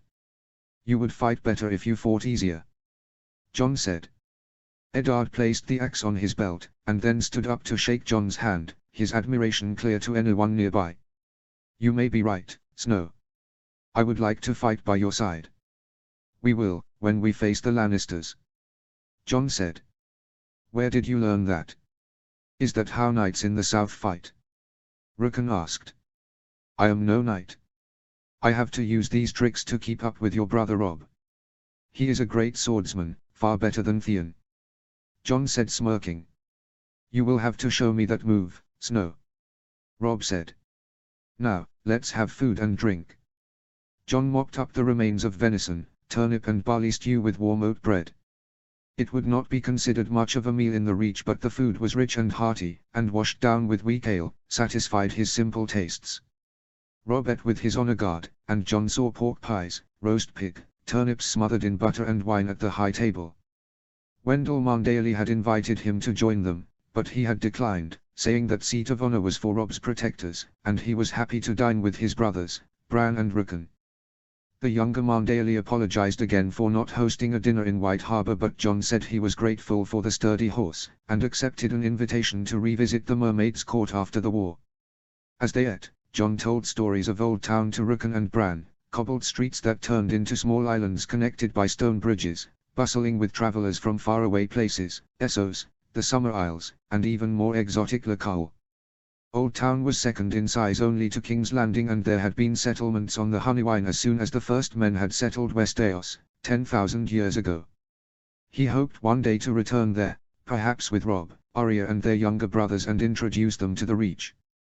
Bran would enjoy the library at the Citadel, and Rickon would wander at the Starry September and the High Tower. Sansa would be queen and would visit the Citadel with knights and guards, not a bastard. Jon remembered fondly his last dinner in Old Town, where Owen and Alrose bickered playfully over the quality of food in the south. Alrose ordered dishes from Dawn, spicy red and green peppers stuffed with cheese and onions, and flatbread with chickpea paste, mesquite honey and salty olives. Owen and Elaine countered with victuals from their homeland, decadent in fruit and spices. Owen unveiled his favorite dishes from cider hall: spiced prawn, meat jelly from the head of a pig, in a sauce of garlic, apples, 3 different types, and cloves, a spinach, plum and apple salad, and a cheese plate good enough for the Queen of Thorns. Alrose japed that food from the Reach was like the people, bland, fatty and plain, while Dornish cuisine was dainty, spicy and intriguing. Owen trumped that argument with bottles of Arbor Gold, much better he claimed than sour Dornish wine. Alrose retorted that he had clearly never been to Sunspear. Snow. The call came from the middle of the girls, a lass perhaps 10 and 8, wearing furs over ringmail and carrying a mace like her older and younger sister. She was short, chunky and strong, unlike the tall sister, Daisy, and Jon remembered the last meeting with Jorel Mormont, a few weeks before his 12th name day. He had disarmed her in a spa, and she had been both impressed and glad her family had not witnessed her easy defeat. "Jory," "These must be your sisters," John said. They had the Mormont look, dark hair, stern gaze, sturdy arms and legs, hands calloused from hours with the mace and sword, ready to fight Ironborn or Wilderling. The youngest was Bran's age, but she carried a short sword. "This is Lyra and Lyanna." Mormonts did not curtsy. Jory sat down opposite John, her sisters took places on both sides. "So is it true what the Greyjoy say?" "Greyjoy says a great deal, mostly to impress scullery wenches." "What exactly are you referring to?" John replied. Theon had japed about bagging and bedding all the Mormont sisters, even 10-year-old Lyanna, until Daisy threatened to cut his balls off with a dull knife. He poured some watered-down ale for the three sisters. "He says you don't know how to use your cock." "I told him I could prove him wrong," Jarell said, leaning her heavy teats forward. John blushed slightly. "Greyjoy sticks his cock into anything that moves. The Citadel is full of men. That sort of thing might interest Iron Islanders on their boats." "Sounds just as bad as the Night's Watch," Lyra cracked. "I enjoyed the Citadel. There are people from over the world, and the library has so many books that no man can hope to read them all," John said. "John, you don't need to become a maester," Jory said. "Come to Bear Island. My lady mother would welcome you there." "I don't want to impose," John said. Jory stared at him with fierce brown eyes. "For such a smart boy, you can be really stupid. The she-bear would be proud to have you join our family with her daughters. My mother says that any son of Ned Stark would be a good one, and you are the prettiest and the most learned. Could you not make Bear Island your home?" When he needed to clear his mind from thoughts on steel, John sketched ideas that he would implement if he was the Lord of Winterfell or Brandon the Builder reborn. He would build longships on Bear Island from the tall pine and oak trees to control the Bay of Ice and send those southwards to House Flint to defend against pike and trade with Lannisport and Old Town. He would ship the timber on rivers down to the neck and port them to White Harbor. He read a scroll of the first men that spoke of a tree that thrived in weirwood forests and produced warm and sweet juice.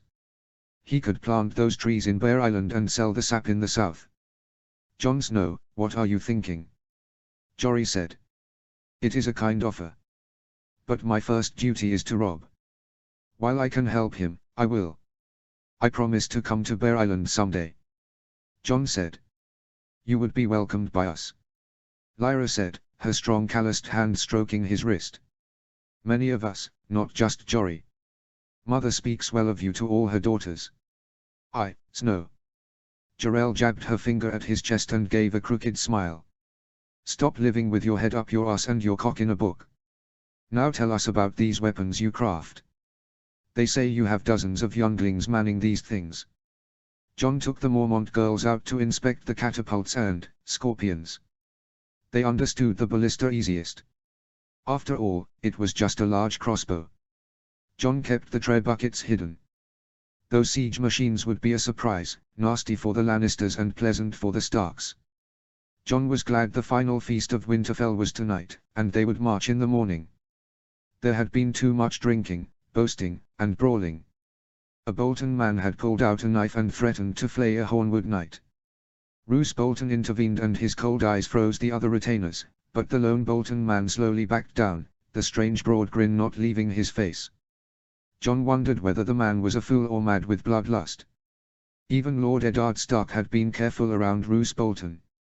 John had hoped for some quiet time with Bran and Rickon, but the loud hall was a poor setting for that wish. Mage Mormont had brought her brood over to thank John for showing them the siege weapons. The Mandaelis complimented the roast elk in oil and mustard and the mutton chops sauced with southern spices and honey. Wendell and Willis certainly ate enough of both dishes, John thought, although the feasts at White Harbor were likely more lavish.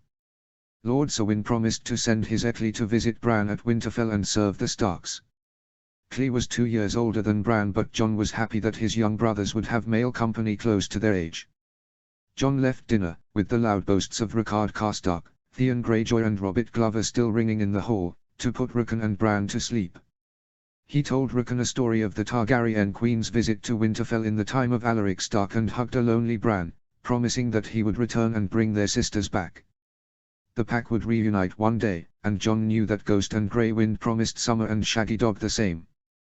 Jon saw the light in the solar and went to find his brother. Robb sat in Ned Stark's chair, a half-burnt candle illuminating his red-brown hair as he gazed over a detailed map of the Riverlands. Jon used every shred of information in the scrolls and books at Winterfell to draw the hills and forests, and give a sense of the topology of the river and the land. His brother motioned to a chair, and Jon noted that Robb drank cold water as somber blue eyes lifted from the map. "You look worried," Jon said as he sat down. "I spoke to Mother. She received a raven from Riverrun. Tywin Lannister unleashed his men on the Riverlands. We will have to battle them long before we get close to King's Landing.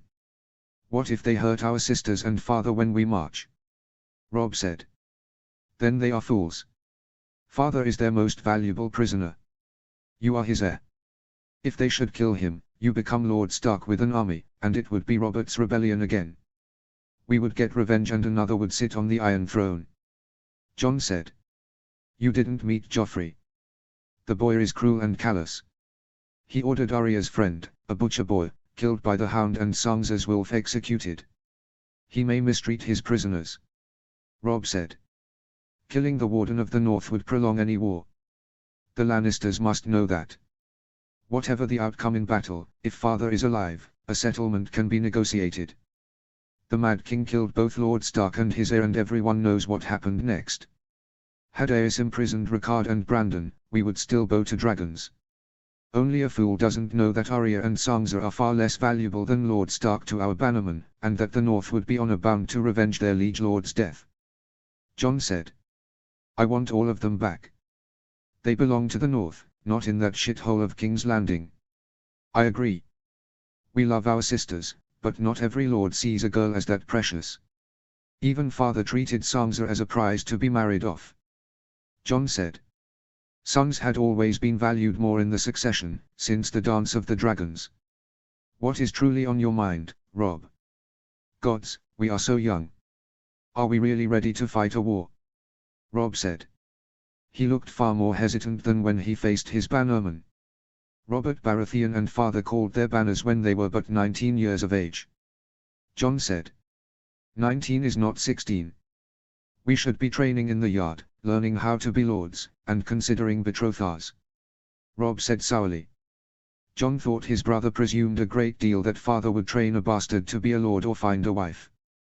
"I heard Willis Marndale is pushing his eldest on you," he said with a sly smile. Robb's hearty laugh brightened the room. "You should marry the younger Marndale girl, Wyler. Then we would be brother and good brother," Robb quipped. "Unless you intend to find a blushing Southron maiden. I am sure the Lannisters or the Tyrells will be eager to keep me warm and happy. Or perhaps I will find a spicy Dornish woman or two." Jon jested before taking on a more serious note. "Robb, you did the right thing to call the banners. The Iron Throne will only listen to force, and after a few victories, they will be forced to agree to terms. We are young, but this is the only choice we have. Wolves do not bow to lions." "You are right, Jon. Thank you for being here and marching with me. And for taking care of Bran and Rickon. Rickon is very pleased with the crossbow you gave him," Robb said. That hand crossbow looked like a simple toy, but Jon tested it out on archery butts. At 20 feet, the bolt could pierce half a foot of earth, enough for the eye of a wildling or Ironborn. "I will miss both Bran and Rickon. I want to beat the Lannisters and then return north with father and our sisters. Rickon and Bran deserve that too," Jon said. "I agree, Snow. We march tomorrow. Stark. We both need rest for the battles to come," Jon said. Chapter 4, The Crossing. Chapter Text. The Crossing. Jon rode the sturdy little Garon down the King's Road in the center of the Northern Army.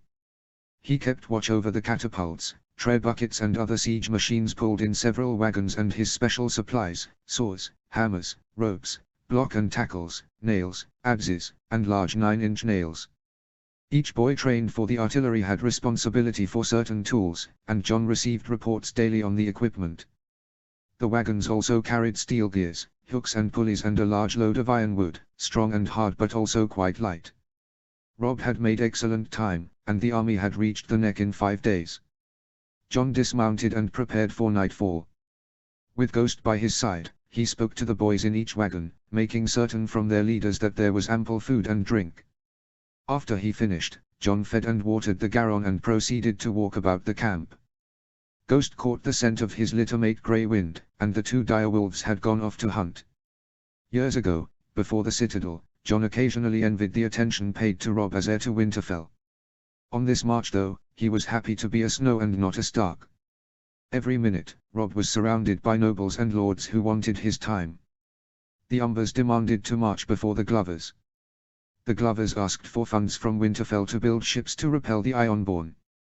The Karstarks, or at least Lord Rickard Karstark, sneered at everyone, claiming preeminence through their blood ties with the Starks, a great irritant to the Marndale brothers.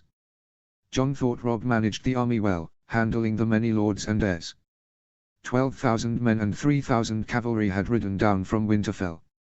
Another 4,000 had joined during the March Flints, the mountain clans, and men from White Harbour and Deepwood Motte.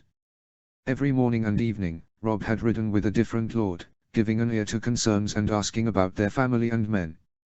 Robb's battle guard was large and growing, and he made sure to recognize each member, regardless of future inheritance or the power of their house. A few, like Darin Hornwood and Dacey Mormont, would become lords while some like the Karstarks and Owen Nuri were second and third sons. The northern army was 16,000 large, with much of the strength concentrated in a few great houses. The Karstarks provided 2,300 men and the Marndales 1,500. The Umbers and Boltons sent 2,000 each, although John noted that the Boltons had far fewer horse than expected. The first three houses were loud in their demands for Robb's attention, but it was the last one, the flayed man of House Bolton, whose silence bothered John more.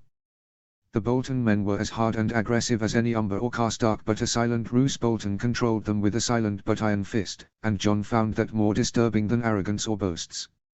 John enjoyed his time with the Mormonts and the Foresters. The Mormonts were brave but poor, their home of Bear Island suffering from wilderling raids, Ironborn, and a lack of trade.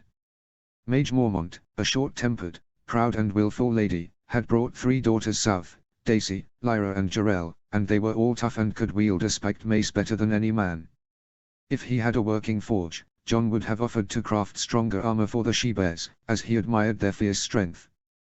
The Foresters were rich but few, as they controlled the largest source of ironwood in the north. Ethan Forrester, the third son, had been curious about the siege engines and sought him out to ask questions of the citadel.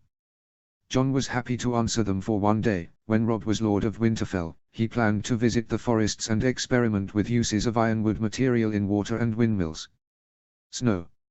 Several members of the Honor Guard had come to visit the center of the caravan, including Dacey Mormont to see her sisters, and Darin Hornwood with Eddard and Torren Karstark to accompany Dacey. John had heard rumors that Hornwood was betrothed to Aelys Karstark, but the future lord clearly had eyes for the tall and comely Dacey, to the chagrin of the Karstark brothers. Then again, Lord Rickard made it clear that he would be happy to replace Darin with Robb for Aelys's hand, if the heir to Winterfell indicated any interest. Not riding with Robb? John asked the crowd. Theon Greyjoy keeps bragging about his manhood. Dacey said, rolling her eyes. He says he slept with 3 wenches the night before we marched. How does one man satisfy 3 women? Eddard Karstark wondered, receiving a quick clout on the head from his older brother. John had no idea. He was a maiden still, and he had no wish to father a bastard. He whittled a wooden winch with his knife. What are you doing? Eddard Karstark asked.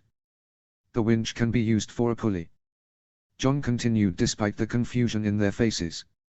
A pulley can pull things of great weight, like heavy logs of wood or giant stones. Is it for your war machines? Hornwood asked. John nodded, although in truth, the winch could be used for many things. My sisters say you have not fired the catapults since Winterfell. Do you not need to test them? Dacey asked. No, I already know what they can do, and my men have trained. And there may be spies in our camp. John said. I asked my father why he didn't fight in tournaments. Lord Stark said that when he fights a man for real, he wants his enemy to not know what he can do. The Lannisters will not expect these weapons.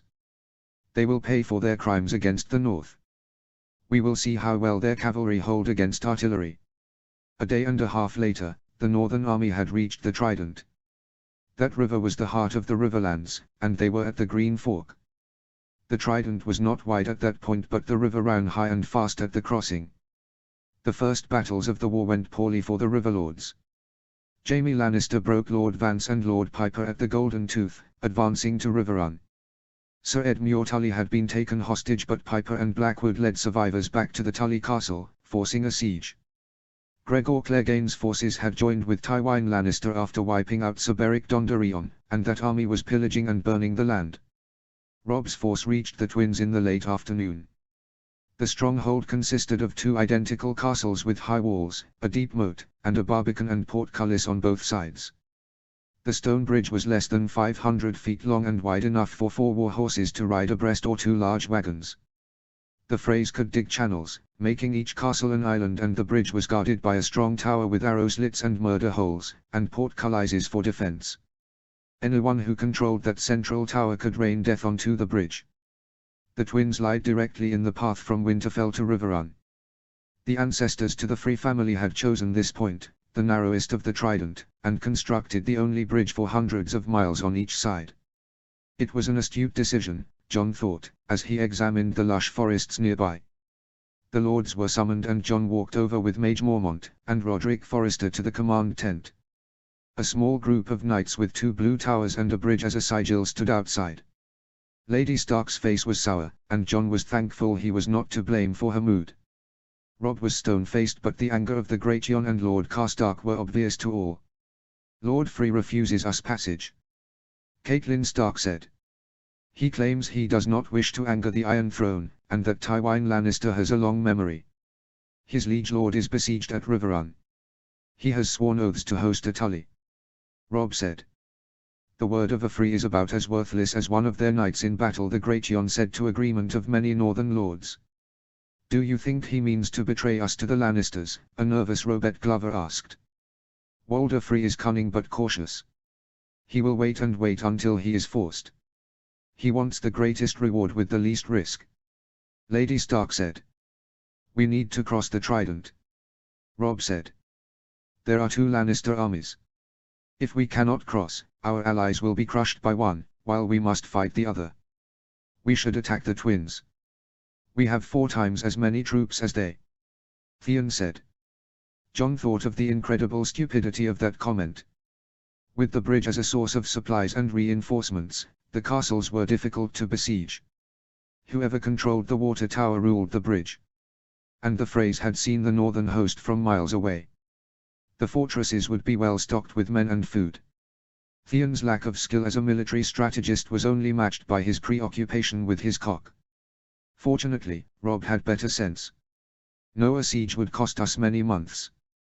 Riverrun can hold out for 1 or 2 moons, but not that long.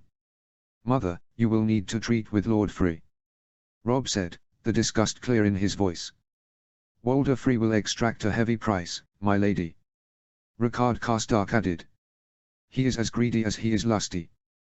The man is 90 years old and bedded his 8th wife last year." Jon left the meeting deep in thought. He had an idea, but before he spoke to Robb, he needed to find a few answers.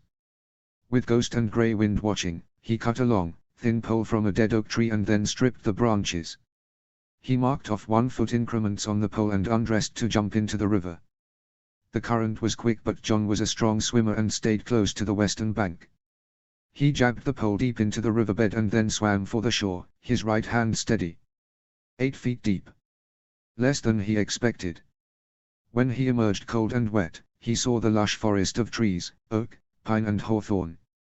A great deal of wood, a shallow river, a narrow crossing. He could work with this. Jon would need to speak to the Mandaelis and the Crannog men tonight and then burn a midnight candle. He had diagrams to draw and distances to measure. The next morning, he walked to Robb's tent. His brother had awoken with the sun, and a few northern boys carried pails of water and food for both men and horses.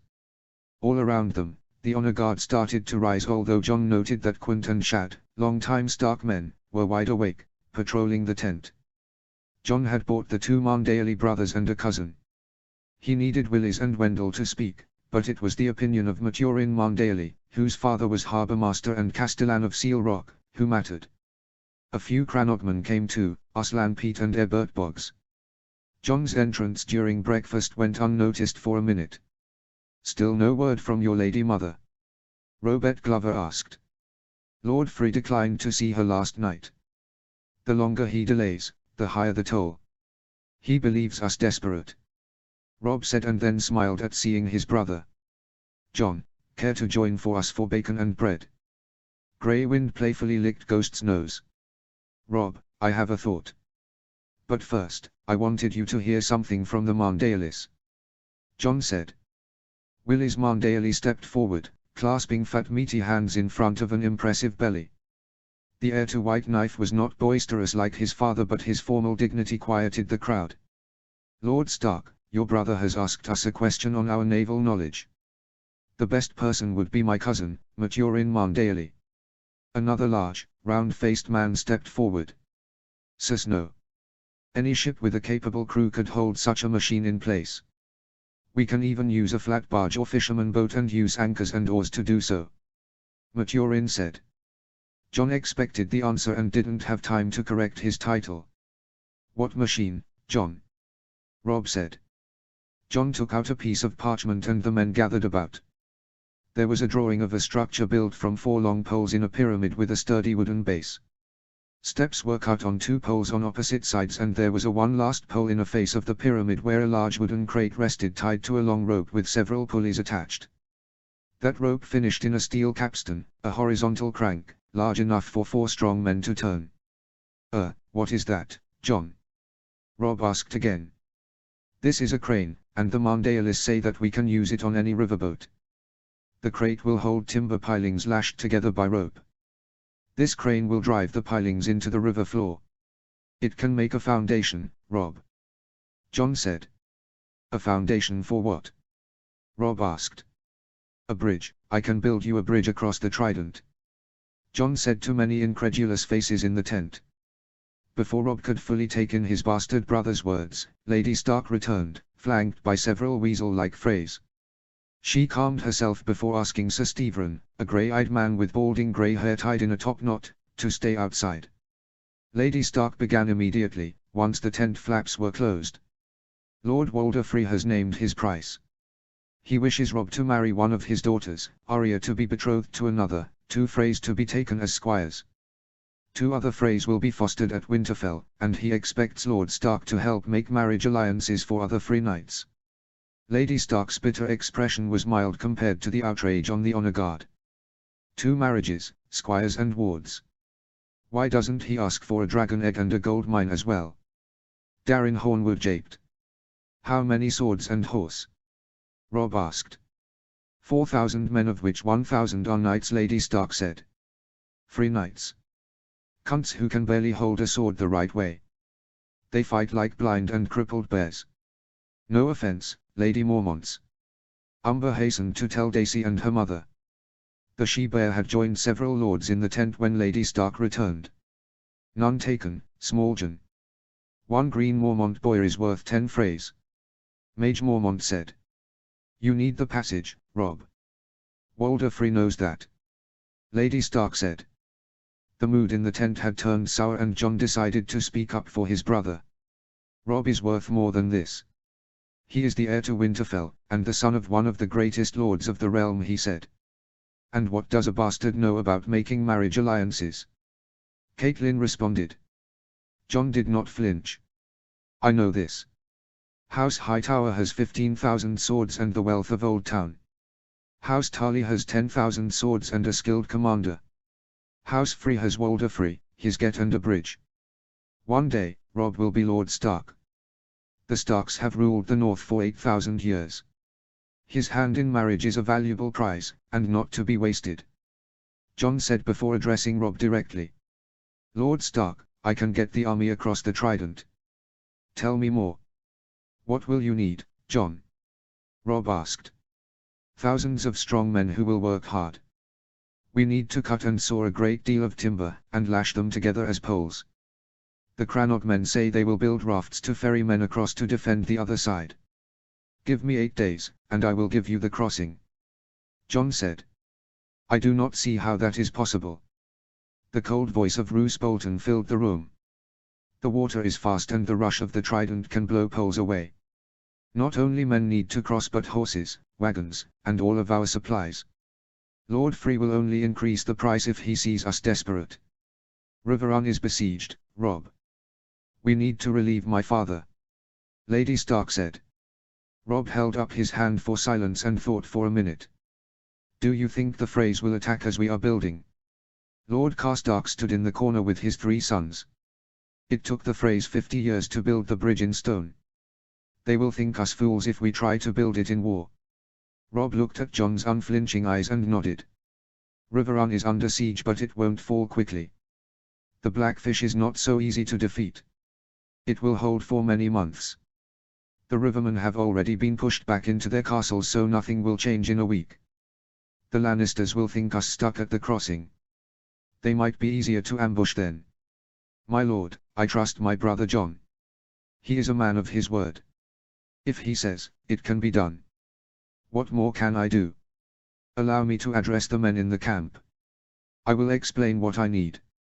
My boys cannot do this alone but with the help of your lords, I can. Jon said.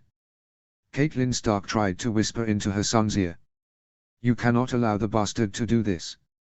Rob gave her a cold stare and walked away. Lord Umber, Lord Karstark, Lord Bolton, send messengers to gather the men. Our captains and knights and heads of house will assemble in 15 minutes. Lady Stark, send the Freys away. Tell them we will consider their offer. Rob said. The leaders of the army gathered near the river bank, where 3 wagons sat, with much metal machinery and hornwood on blankets of leather and skin. Chet and Denise were unloading saws and adzes from another wagon nearer the trees but had returned, leaving several boys to continue preparations. Jon stood with Rob in front of hundreds of men. Thousands more, milled close, curious as to the events of the day. He had not spoken to an army before but he had presented in front of packed halls of maesters and students. He had not been nervous then, and he would not be nervous now. As the crowd gathered, Jon worked on a sketch of the future bridge. My lords and knights, my brother Jon would speak. Rob said simply. Jon put away his drawing in a pouch and turned his eyes to the men and Mormonts. Walder Free wishes to hold us hostage. He demands our leader's hand in marriage, my true-born sister, 2 wards at Winterfell, multiple squires, and to lord over the north. It is his duty to help his besieged sworn lord against the Lannisters, but he sits in the castle, refusing us passage. Will we allow him to extort us? To rob us? To tell us what to do? Loud snorts of no and cries of disgust rang out. What do we say to people who would steal from and cheat us? Jon expected an answer of no but the men of the north had a more pungent response. I say fuck the Freys. Small Jon Umber roared. The chant echoed through the crowd. Fuck the Freys, fuck the Freys, fuck the Freys could be heard loud and clear and for several minutes. But I will need your help. Brave men must stand guard on the other side of the trident. We will have to saw and cut timber, lash poles together, and bring the boats to the right spots on the river. I will build a crane to construct the bridge. This machine will increase lifting power tenfold. A man who can raise 50 pounds will be able to pull 500, with this crane. But for that final task, I will need the biggest, strongest, toughest men in the north. Are you with me? Jon said. Once again, Jon miscalculated. He expected an eye, but the thundering crowd surpassed his expectations. And then Small Jon rose to his feet. You need men, not little boys. Only the Umbers will do. Small Jon lifted his arms to the sky and then lowered them to flex bulging muscles. The red-headed and red-bearded Small Jon was not small, and only slightly less broad than the massive Great Jon. A fierce rangy warrior with a black cloak patterned with white sun snorted loudly. The Karstarks are stronger than you. My brothers and I will lay down this bridge. Harry on Stark, the heir to Carhold, beckoned Torren and Eddard to join him. The Small Jon was perhaps an inch or two taller but the 3 Karstark boys were long-limbed, powerful men. The Great Jon and Lord Rickard stood aloof as their children glared, with no hint of backing down. My lords, there is a great deal of work. The crane will require many strong men, Umbers, Karstarks and others. The work will take hours and we must have shifts. We need everyone. Marndalis for the boat, Crannog men to get soldiers ashore, boys and men, young and old together. John said.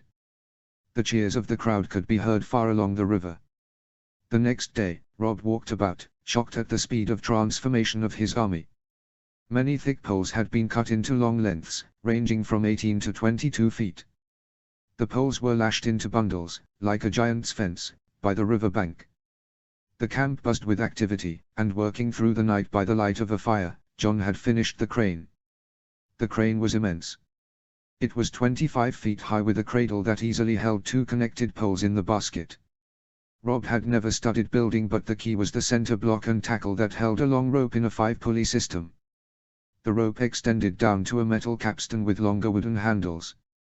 There, men could wind the rope, lift the pilings up to the apex, and then release. The force was magnified by an immense rock counterweight which the capstan and the pulleys lifted until the poles were dropped down, smashing into the river floor. The Marndalis men commandeered a barge from local merchants with some compensation, and the crane was loaded onto the boat.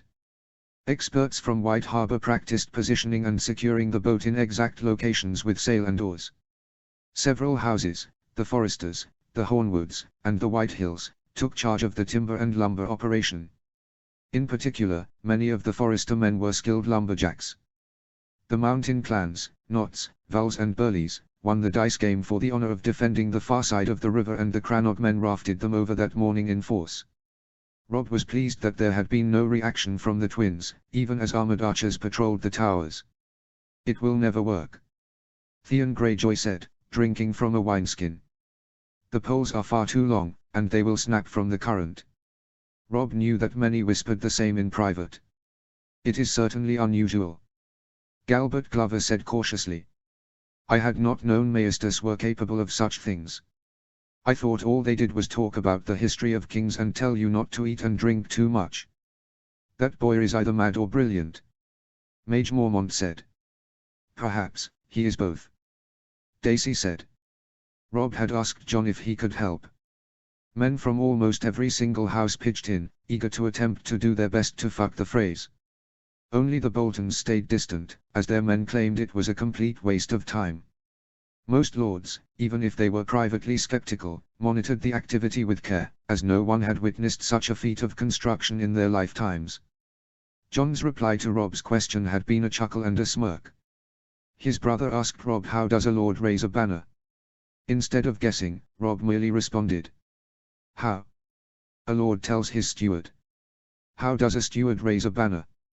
"The steward tells his master-at-arms." "How does a master-at-arms raise a banner?" "He orders his men." "Rob, you are our Lord General. Let your men handle this. All you need to do is to look pretty, feast with your men, and turn down wedding proposals," John said with a twinkle in his eyes. They laughed, but Rob took John's advice to heart. He walked about the camp, speaking to commanders, praising the hard work of the men, and smiling at small folk and nobles alike. He had no idea how the bridge would be erected, but he trusted John. Late in the afternoon, less than 36 hours from the rejection of the free offer, the first pier was ready. The 3 Carstark Boy and Gratian and Small Janumber were in the boat, close to shore, with John, Willis and Maturin Marndalis. Crannog men clustered about in rafts, ready to bring more supplies. The great and small lords watched from the river bank, and Rob held his breath without realizing.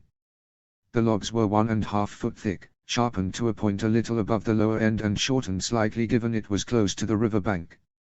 Logs were tied together in pairs with nails, boards and rope, with a 2-foot gap in between.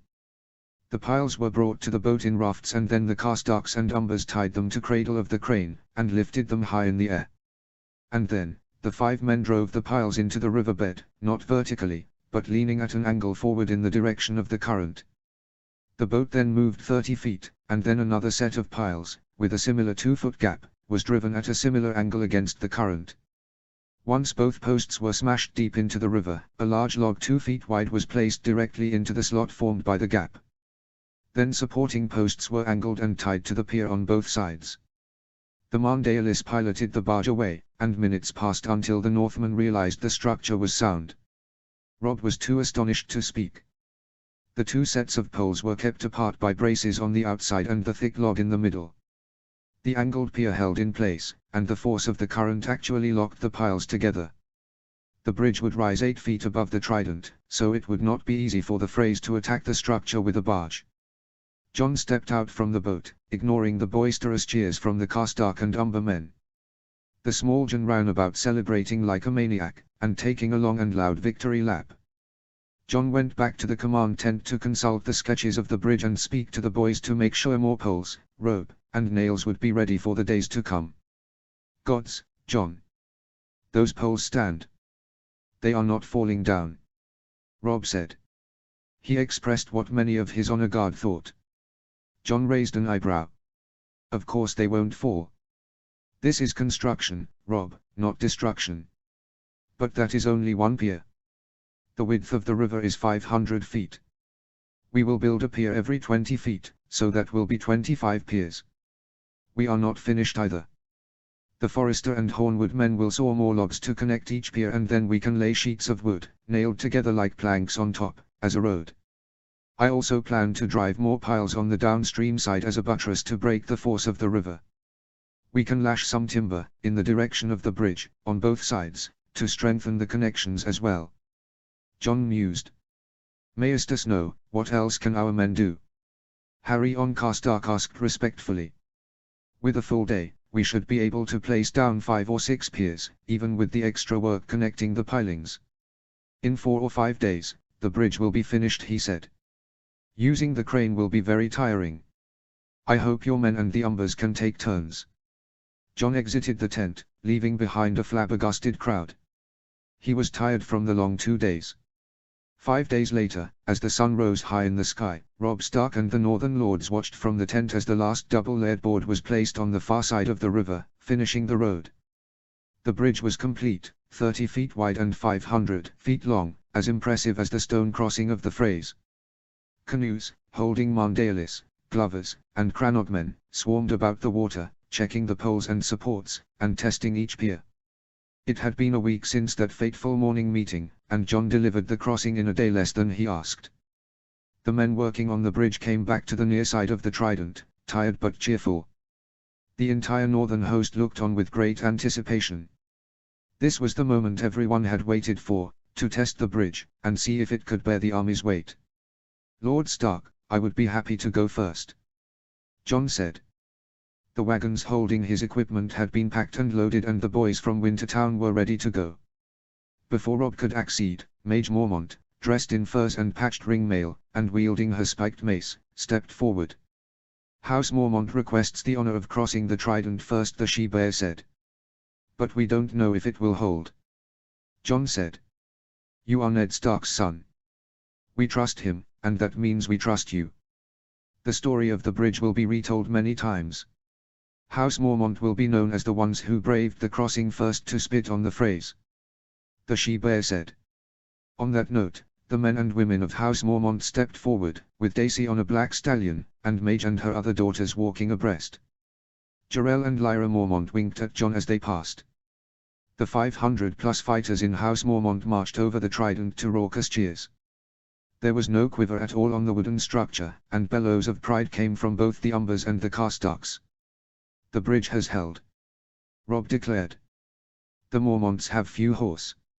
I should cross to test wagons on the bridge," John said. "We would march next," Robert Glover said. "We have horse, men and wagons. We trust the bridge as well." His elder brother, heir to Deepwood Mott, nodded his agreement. Robb agreed.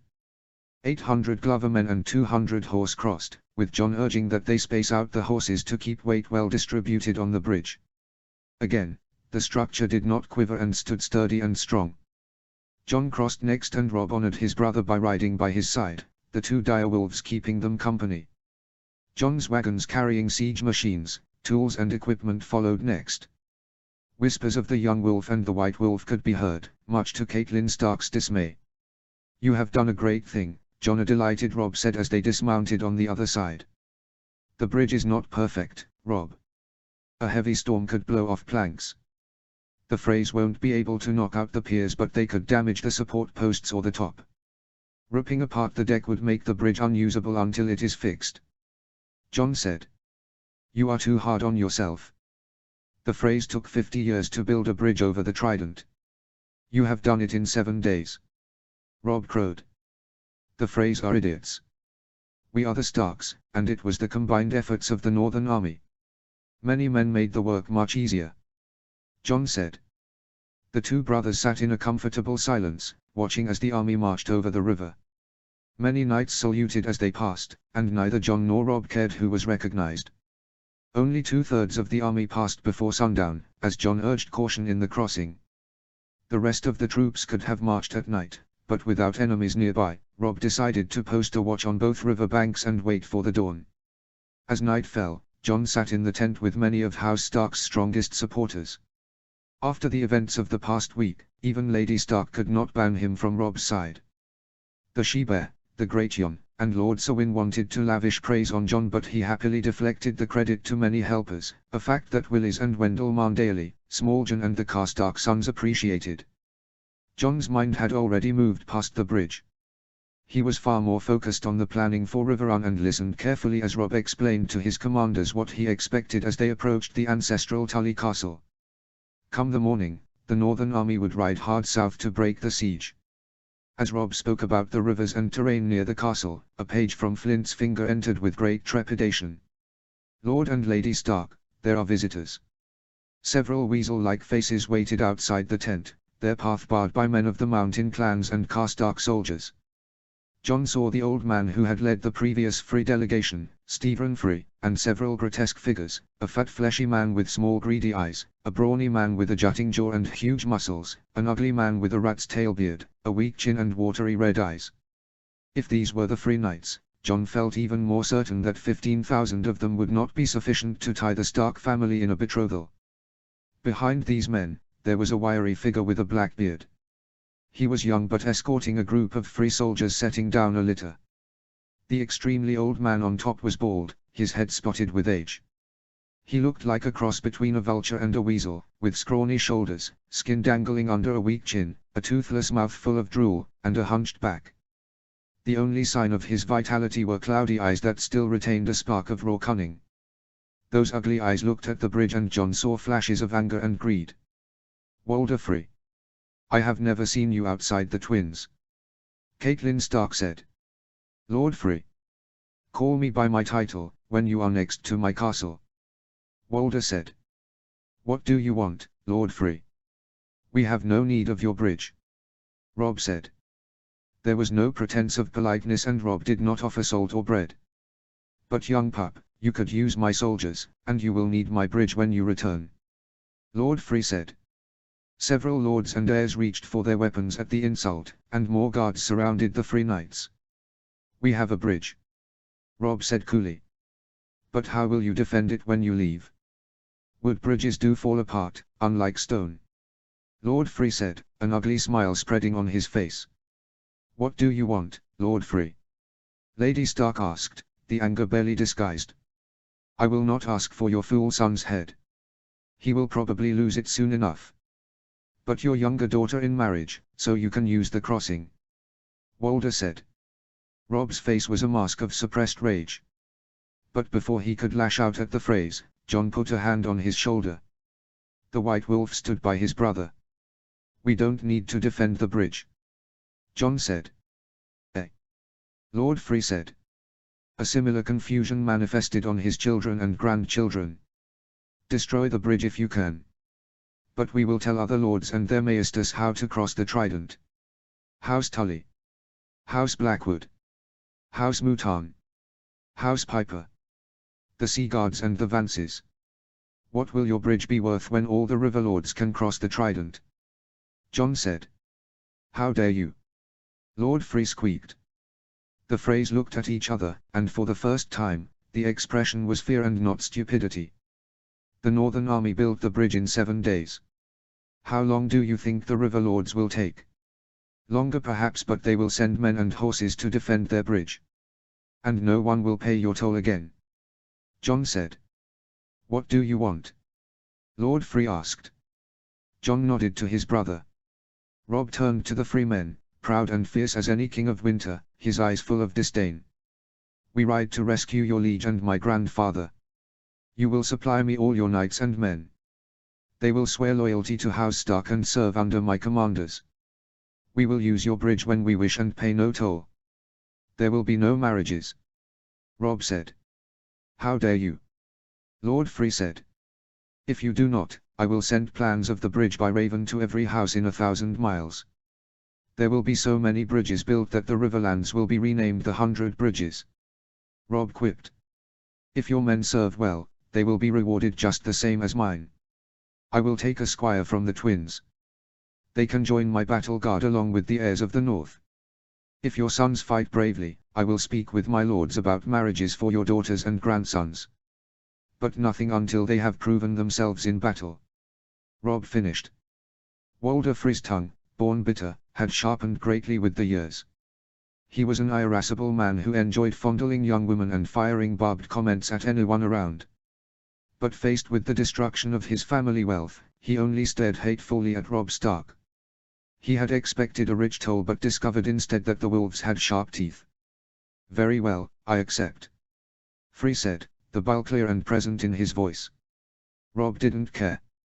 Jon, however, watched Walder, his sons and grandsons, carefully. Author's notes. The bridge is based on Julius Caesar crossing the Rhine, not once but twice in 55 and 53 BC. Caesar built his first bridge in 10 days. He had 40,000 men, so twice the army of the north, and more experienced engineers, but the Rhine was 1,000 feet wide and 30 feet deep. Plus, there were enemy Germans on the other side, so Caesar could not land men on the other side, and that may have slowed the Romans down. His full army crossed the river and spent 18 days before returning and destroying the bridge behind them. The second bridge was built in even less time. Both are considered masterpieces of engineering, and stunned the Germans. Many of the details are rephrased from Book 4 of the Gallic Wars by Caesar, and that is exactly how the Romans built the bridge: double sets of 2 long poles connected with boards with a slot, hammered in at angles against and with the current, and connected by a large log. The Romans probably had a nicer bridge deck by using blankets of woven twigs, greater experience building roads, but the structure, itself, is exactly the same. And yes, in my mind, it would be considered a marvel to the Northern Lords, not as amazing as a dragon but still impressive. Jon Snow's technological level should be considered the level of ancient Rome, if it lasted 1,000 years into medieval England. He won't invent gunpowder or steam engines, although he might sketch drawings of the latter, but he is quite capable of water mills, siege machines, viaducts to irrigate fields. The flying buttress, the spinning wheel, the printing press were all invented in the Middle Ages, as was the system of planting clover in a 3-field system to enrich the soil and enhance crop yields. Some of his ideas might be impractical, the hot air balloon would be difficult to steer, and some may fail because of the lack of materials, but he is an avid tinkerer and a scientist. He won't invent everything, but he may imagine many things. If this sounds too high-tech, remember that in the Age of Heroes, Brandon the Builder constructed Winterfell, Storm's End and the High Tower. And the cities in ancient Valyria were undoubtedly impressive as well. You can decide yourself how much of that was magic and how much was giants using massive cranes and other equipment. Chapter 5, Forks, Bridges and Plans. Chapter text. Forks, Bridges and Plans. That night, Jon dreamed of riding a dragon, soaring so high that the men scrambling in the fields below were as small as ants. The last dragon died 150 years ago, a sickly small creature, misshapen with withered wings in King's Landing. She had laid a clutch of eggs, and perished exhausted. None of the 5 eggs hatched, and Aegon III was named Dragonborn for the death, as Maestus claimed he hated dragons for devouring his queen mother. The Maestus were obviously wrong. No Targaryen would ever hate the sole reason the dynasty ever existed. Without the 3 dragons, Aegon the Great's conquest would have failed at Harrenhal, for that monstrous castle, fully manned and stocked, was impervious to a siege. Archmaester Marwyn claimed that for a century, the citadel plotted the extinction of the dragons. That was an easy boast to make when the great beasts had disappeared. If one day, the obsidian candles burned and magic returned to Westeros, he doubted that Marwyn would be so eager to repeat those words. Jon woke the next morning and focused on the tasks for the day. There was much to do, and little time before they would ride. One lesson that Lord Stark had taught his heir was that in battle, mobility beat numbers. A faster attacker could defeat a slower one on the right terrain, even with a smaller force. Any competent commander would have crushed Robert's rebellion stillborn at birth, but the Crown forces had been lethargic and slow to react. Rob learned that lesson well, and John expected that before noon, the entire army would be assembled on the western bank of the Trident, ready to march. He walked out of his tent to see men and horses continuing to march over the bridge. The merman of the Mandaelis and the white ironwood tree of the foresters had volunteered to bring the unused lumber, nails and rope to John's wagons, although some of that had been transported by the Crannog men at night on rafts. There were still Boltons on the east side, and John saw also the 2 rusted long axes of House Dustin and the gold horse of House Riswell. Those 3 houses were always together, and John pondered whether that held any hidden meaning. Bastard! Come to have more people kiss your ass. Theon Greyjoy was not pleasant at any time of the day, but even more intolerable in the morning. I certainly don't want you to kiss my ass, John said. They think you are so great. Brandon the Builder reborn. Theon's words slurred and John smelled the alcohol on his breath. The sun had been up less than an hour. Did Theon drink in the morning, or had he simply not stopped last night? Brandon the Builder had far greater achievements than a bridge across the Trident, John said, thinking of the wall 300 miles long and 700 feet high made of solid ice. Still, the builder had not finished the wall in 7 days, even with the help of giants. It won't last, bastard. They will destroy your bridge as soon as we leave. Theon spat, pointing to the many human weasels sneaking around the camp. Theon was an ass, but not a total fool. The bridge threatened the entire purpose of the twins, and Walder Free certainly knew that. John wondered if Lord Free would send an assassin or simply ask one of his 30-odd sons and bastards to stab him in the dark. John met with the boys from Wintertown manning the wagons. Shane and Denise oversaw the storage of extra lumber and nails, while Chet and Clydas gathered the full crew to prepare them for the trip. Chet marked traveling assignments on parchment. The boys could not read or write, but they could spell their names and most had good number sense. The major equipment, including the crane, hammers and saws, had been disassembled and packed last night. Lord Snow. Shane began as the other boys clustered around. None of that. I am no lord, just John. Maester Snow. Shane continued stubbornly. Men from the twins have been asking us questions this morning, about the wood, the tools, and how the bridge was built. They have been offering silver stags for answers. John was not surprised. The phrase would have tried to ferret out any information possible. Better silver stags than copper stars, or worse, knives and clubs. And what did you tell them? Nothing. We claim to know little, and be only green boys that saw wood, hammer nails, and carry water. Shane crossed his eyes and opened his mouth to drool, sticking his tongue out to lick his left upper lip. He looked the very picture of one of the stupid affrays. John burst out laughing. And did they believe that trick? Yes, Maester. The Freeman thought I was a lackwit. Highborns think of small folk as beasts of burden to be bled or sheared. Shane said. Nothing good comes from spending too much time with highborns, begging your pardon, sir. Denise added with a touch of shame. I am no highborn. My father and siblings are honorable, but too often, you would be right. John said soberly. Boys, be careful of the phrase. They offer stags now, but they may use bloodier means later. I would not have any of you harmed. Shane has the right of it. If they think you know little, they will make their attempts on me, and not at you. Stay close together and watch for each other. But, sir, what about you? Shane asked. John was touched by the concern in their eyes. A silent white wolf appeared at John's side. I will be careful, and I have Ghost. The page from Flint's finger summoned John to Rob's tent. 3 men roamed outside the tent, clamoring for command positions, and pestering the Great Yon, Lord Karstark and the Mandaeli brothers. Willis looked embarrassed, Karstark annoyed, and the Great Yon ready to explode. John heard mention of betrothals, and fostering from the oily mouths of many Freys, as they eyed the many northern lords and heirs with greed. Rob dismissed a few members of his honor guard. An older knight, perhaps a man of 20 years and a few, wearing the 2 blue towers sigil remained, instructing a nervous lad how to prepare Lord Stark's armor and weapons. The two had a strong resemblance, and looked more human, and less weaselish than other Freys. The boy was older than Rob, but appeared young and anxious to please. "John, this is Sir Winfrey and his brother Oliver. Lady Stark has chosen Oliver as my squire," Rob said. "Maester Snow." Pywin said. "I have heard that you built the bridge across the river." The younger boy looked at him with awe. "I am no maester, merely an acolyte. I have not yet forged my links," John said. "Our third brother, Willimen, just finished his studies at the Citadel." He spoke of a young northern boy who excelled at construction and smithing, even more so than the Archmaester of Iron.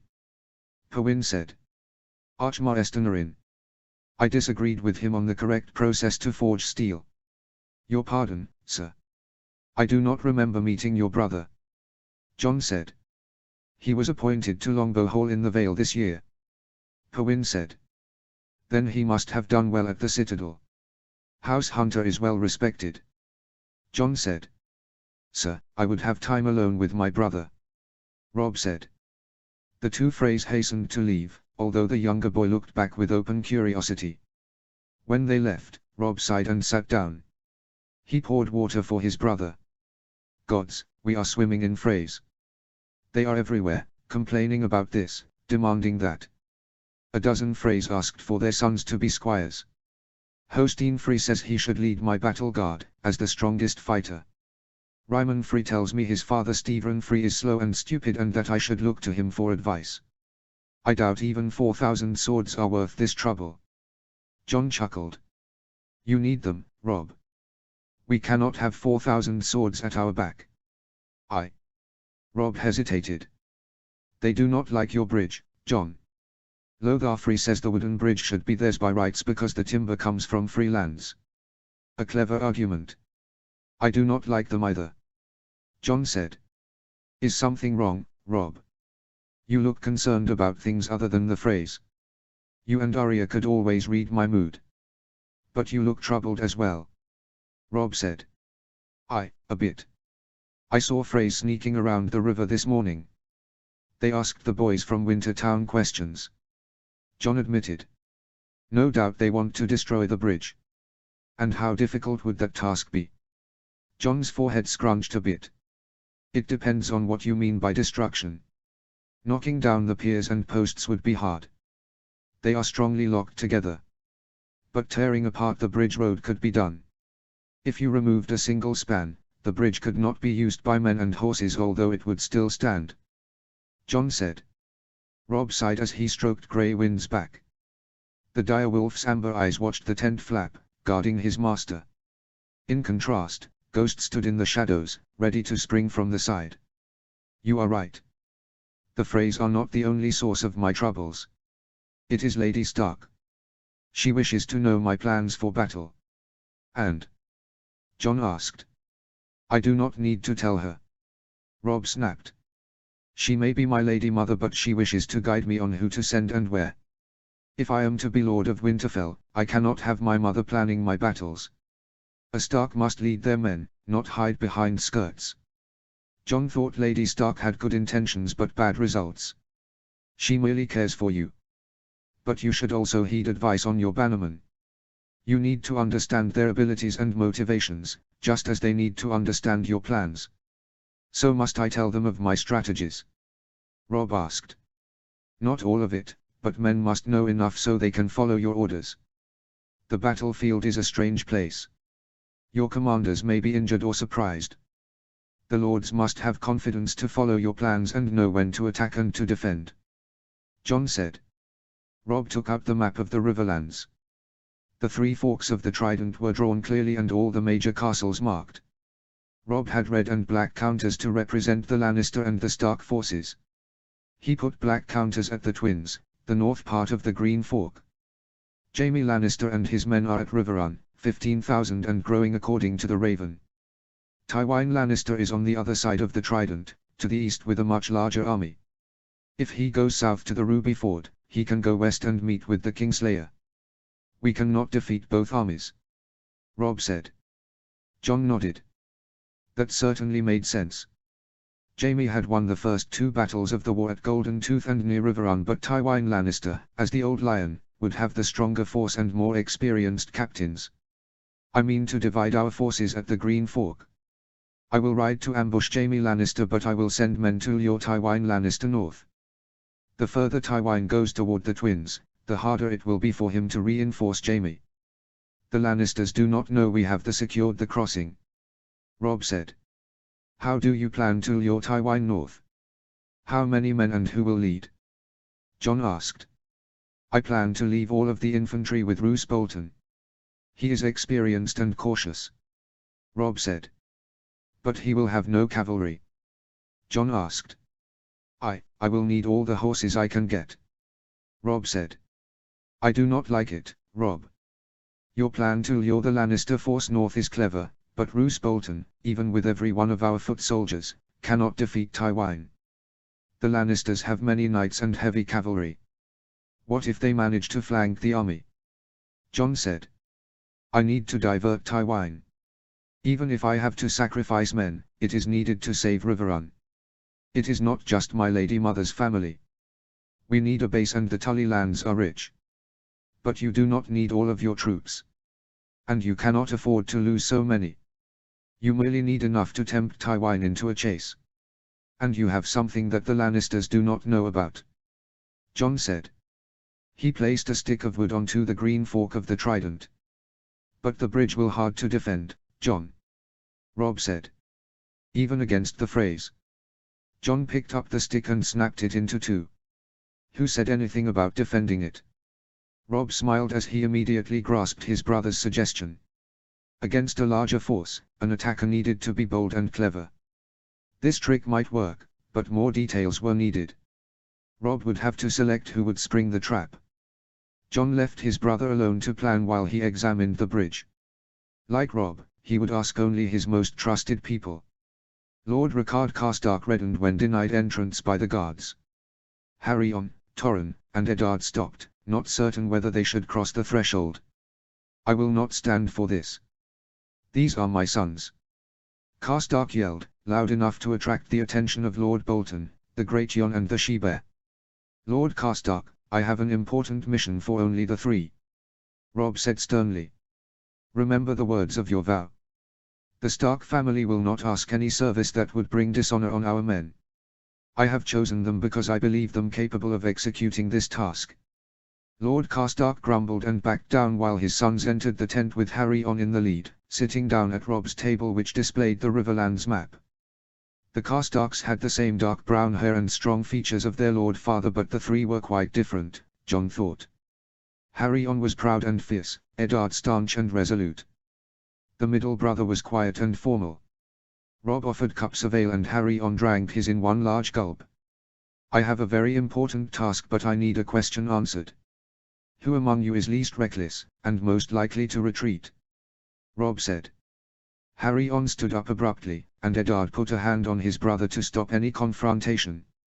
Is this a jape, Lord Stark? The heir to Carhold spat out. Sit down, my lord. Robb said, and Grey Wind bared his teeth. I need to know, which of you three would keep his wits best if outnumbered and can handle a retreat? That would be Torrhen. Eddard said. He is the calmest of us three, which is why our sister likes him the best. The second brother did not dispute that, and stared stony-eyed at Robb. Robb placed 2 red counters for Jaime at Riverrun but 5 for Tywin midway between the twins and Harroway. Tywin Lannister is to the east of the Trident.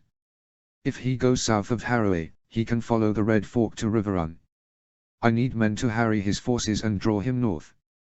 But make no mistake, you cannot win a battle against Tywin. You can only delay him.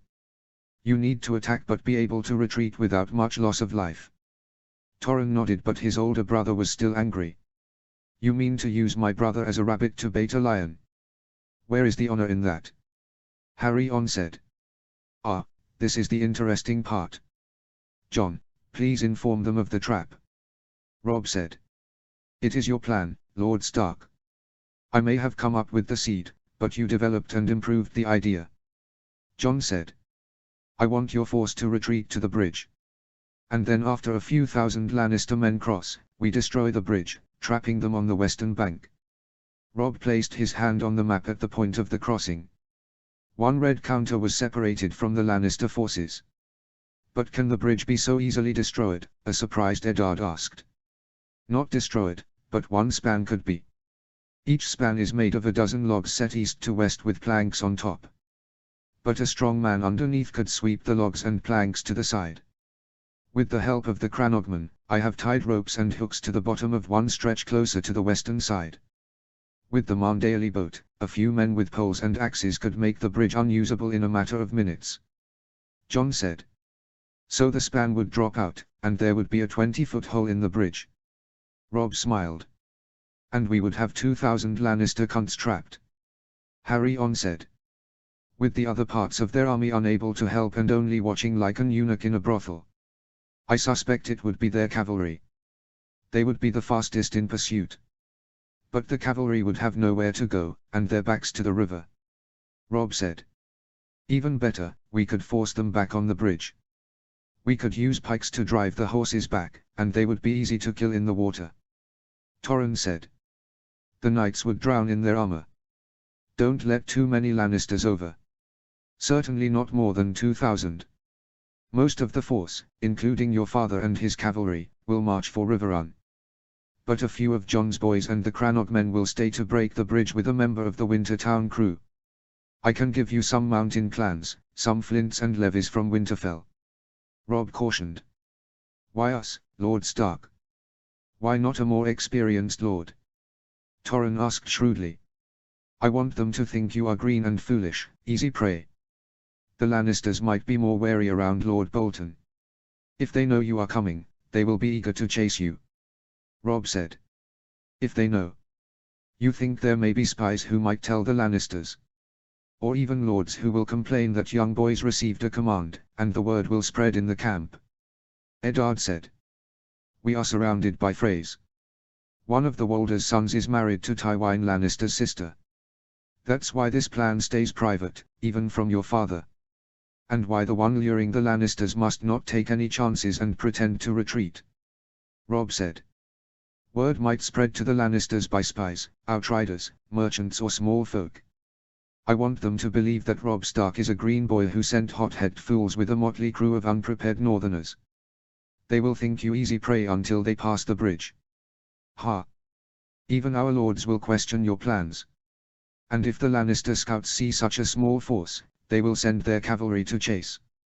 But when the bridge falls, Karstark men will crush the Lannister forces. Harry laughed. My lord, let me ask a favor. Allow me to stay here and help Torrhen. He will lead them to the trap but I will spring it. I will rip out the logs and tear away the floor. And then the river will run red with Lannister blood. But use the Crannog men, the mountain men and the flints wisely. I have ordered Sir Helman Tallheart to garrison the twins with 200 archers and 200 swordsmen. Harry let him know the plans, but make certain that no one overhears. It must be a surprise. Robb said. The Cranogmen are aware, Pete and Boggs. They can help with the bridge, and I will leave Shane here. He is a clever lad and helped place the hooks on the bottom of the span. Shane will show you where to rip the logs away into the trident. Maturin Mandaeli would be the best to pilot the boat. Jon said. The rest of the Northern Army will march today. I will take the Freys but I will order a few to stay behind to gather more men and assist Tallheart. You may involve them near the end. Robb said. Lord Stark, I would be happy to lead the men. But I worry about the Freys. Can we trust them? What if they betray us or damage the bridge before I return? Torrhen asked. I will kill those lying cunts if they betray us. Harry raged. The oldest Karstark was a good fighter but hot-headed. Jon was glad that Torrhen would lead the troops on the eastern front. I think we could rely on Winfrey. Oliver, his brother, is Robb's squire so he would not betray us. Plus, he seems a decent fellow, unlike his brothers. If Robb asked him to follow your orders, he may be a useful ally at the twins. Jon said. Lady Catelyn is in negotiations with Lotharfrey. She has told him that so long as the army can cross at the twins with no toll, we would let them have the wooden bridge when our garrison leaves. We never said it would be usable though. Robb smirked. The three Karstark's boys laughed uproariously, so loud that House Stark guards peeked through the tent flaps to make certain everything was fine. Harry and Torrin promised that they would not tell their father the full plans but only that the mission was important and would bring great glory to the Karstark name. The two swore that Karstark men would not be rash in executing the trap. "Any last concerns, Lord Stark or Maester Snow?" Harry said, as they were leaving the tent.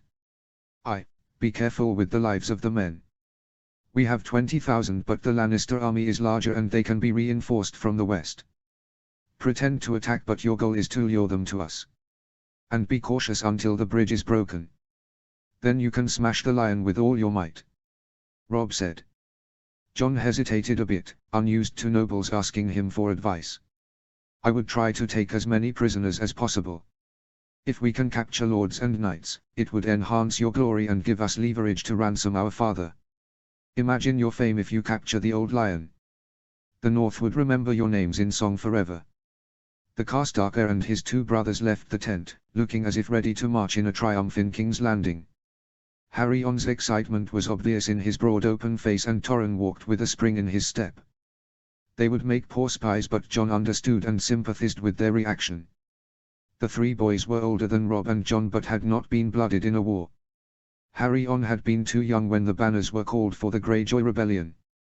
The North respected strength in arms, and glory in battle would let the heir of Carhold escape his father's large shadow. They will not capture Tywin Lannister with a broken bridge. He is too cunning to fall for such a trick. Robb said. I think Torrin will keep his head though. Even defeating 1,000 Lannisters would be a victory. Bringing down the head lion will not be easy, but he has many retainers. They may be more eager and less wary. Should I inform the Mondaelis and the Crannog men now? Jon asked. What did you tell me about raising a banner? Harry and Torrin have their orders. Let them deal with the eastern side of the fork. We need to make plans to fight the Kingslayer. We need to destroy the smaller Lannister host before we can face the larger one. Robb said. What do we know of the siege at Riverrun? How many Rivermen did the Kingslayer face? And how did he win so easily? Jon asked. Robb sighed. Edmure Tully is well-meaning but not well-planned. He wanted to protect his men. So he sent forces west to guard the passes against the Westermen. He sent men to the south to protect Stony September and Acorn Hall and cavalry to the east to search for the mountain. Every single group was outnumbered and crushed by the Kingslayer, the mountain, and Tywin's host. When he was about to march from Riverrun, the Kingslayer caught him under the walls of the castle and captured him and part of the Tully forces. But surely with Riverrun as a base, he had enough troops to fight 15,000 men to a draw. With fresh men and supplies, Father could hold Winterfell against a force of 50,000. How did he lose under the walls of Riverrun? Jon asked. What do you know about the Riverlands and House Tully? Robb said. Jon blinked. What everybody else does. The Tullys have been lords paramount since Aegon's conquest. The Riverlands lack strong natural borders, like the Neck or the mountains of the Vale or the deserts of Dawn. So many wars and great battles have been fought there, even duels between dragons. There are a number of houses with a storied past, the Blackwoods and the Daearys. And that is part of the problem. Robb said, smiling. On this, I actually know more than you. Now, I am the Maester and you are the student. Jon broke out in a laugh. All right, Maester Robb. Tell me what I must know. The Tullys are Lord Paramounts but their hold is weaker than most. There are many old rivalries and many of the other houses, the Wents, the Mallisters, the Mutongs, believe with some justice that their heritage and history is greater than the Tullys.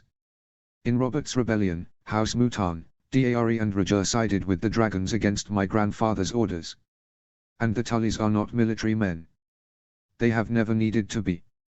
Riverrun can be held with a small garrison and the Tullys have long used marriages to curry influence. Hoster Tully kept his power by marrying his daughters to the north and to the Vale. House Tully is not like House Stark. The Starks have fought wars for 1,000 years at the front lines. We breathe battle.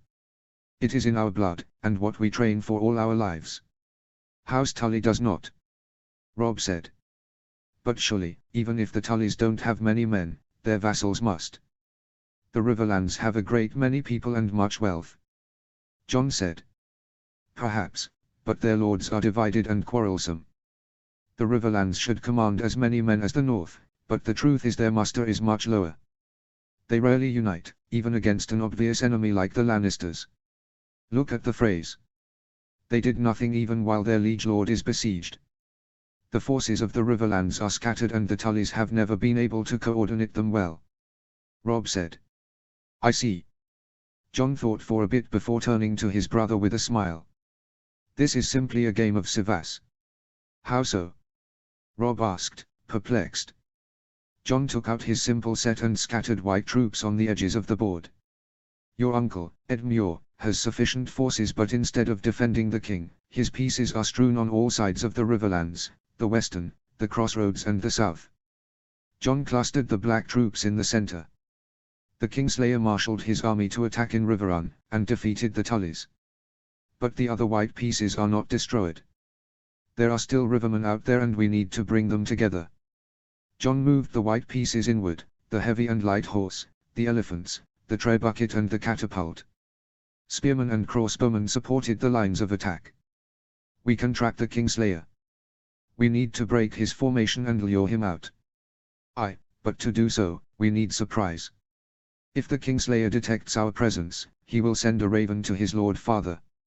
Then the Lannisters will have more pieces on the board. We can defeat an army of the same number, but not 1, 2 to 3 times larger. That is why we need to strike hard and fast before they discover that we have crossed the ford. Robb said. It is a long distance to Riverrun. John said.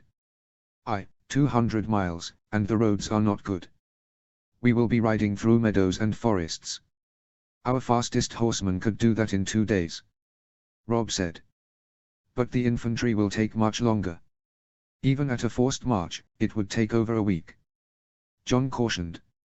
The first attack must be cavalry, John. We need surprise. We cannot wait until the Kingslayer sets his lines. Robb insisted. John nodded. He had no doubt about Robb's tactical abilities or instinctive grasp of the battlefield. But that certainly did not mean the problem was easily solved. Robb would have to leave the infantry behind, and John thought with the pang, the siege machines. Wagons could not possibly travel that quickly. And with only the cavalry, the North would be easily overnumbered. John wondered if there were other rivermen they could rally to their cause. After their defeats by the Lannisters though, they would either be sulking by their castles or dispersed into the winds. What do you need me to do, Robb? John asked. That question would have to wait. Catelyn Stark rushed into the tent, urgency written on her face. She was in such a hurry that she could not even bother to spare a look of disgust for John. Robb, you must come out. Lady Stark said. Robb stood up, and beckoned John to follow him. There outside the tent, a tall and lean man, dressed in grey ringmail over blackened leather, handed the reins of a grey warhorse to Oliver Free.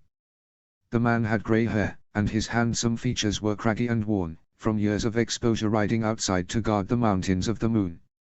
He held a great sword in the mailed glove of his left hand, and the haggard but clean-shaven face broke into a small smile when he saw Catelyn Stark. But it was the sigil that told John the identity of the guest.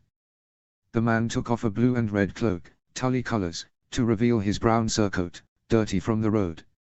There, on his chest, a black trout leapt on a field of blue and mud red. Brynden Tully, the Blackfish, stood before them. Chapter 6, Whispering Wood. Chapter text. Whispering Wood. The tent was so full that the heirs had difficulty squeezing in as news of Sir Brynden Tully's appearance spread through the camp. All the lords of the north, great and small, assembled to find out more about that development. John listened to the whispers and surprised murmurs that the Blackfish was not directing the siege at Riverrun. Of course, he wasn't, John thought.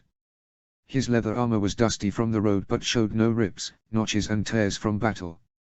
Catelyn Stark wished her uncle to be placed next to her son. That fell on deaf ears as Stevron, Lord Frey's commandeered a prize seat to the left, and Robb insisted that John deserved to sit at the right, as a trusted advisor. John ignored the glares from Lady Stark. That price for her anger might be paid after the war when he tried to return to Winterfell with his siblings, but that seemed a distant concern. What news from the Vale or Riverrun, Blackfish? Lord Karstark boomed. That question should have been asked by Rob, but his brother ignored the slight. No news, that is good. When Lady Stark left the Eyrie, I asked Lady Lysa in for the Knights of the Vale. She refused and said the knights were needed to defend against Lannisters. I spoke then to the Lords of the Vale, many who remember and love Ned Stark well and consider the charges against him to be false.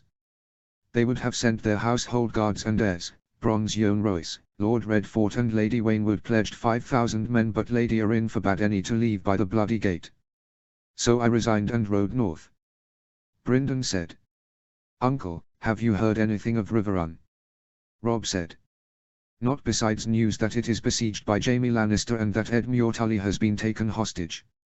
Lannister men control the River Road and threaten the High Road. Even the King's Road swarms with lions. Only a large force of seasoned and well-armed men could pass safely, without being torn apart by sellswords and scouts in the Lannister service. I planned to go to Moat Cailin but crossed when I saw the wooden bridge. Brynden said. So the Blackfish leads no men at all? Ryman Free sneered. Brynden Tully stared at the corpulent knight, second in line to the crossing, and ignored snickers from the other phrase. Why would my sister refuse to help? Catelyn asked. The Blackfish shrugged. Many ravens flew back and forth between the Eyrie and King's Landing before I left. Petyr Baelish has great influence over Lady Arryn. He is no friend of Ned Stark or the North. In the downcast reaction in the tent, few people observed the look of anguish on Catelyn Stark's face. Jon remembered that Baelish had claimed the Valyrian steel dagger belonged to Tyrion Lannister. What other lies had this Baelish told, and why? The mood of the lords was greatly soured by Lady Arryn's intransigence, an entirely justified reaction. The Vale could raise 25,000 men, brave warriors steeped in honor and chivalry, who had proven their worth in the rebellion. Knights from the Vale would threaten Tywin Lannister on the east, forcing the Lannisters to retreat south to Duskendale or King's Landing.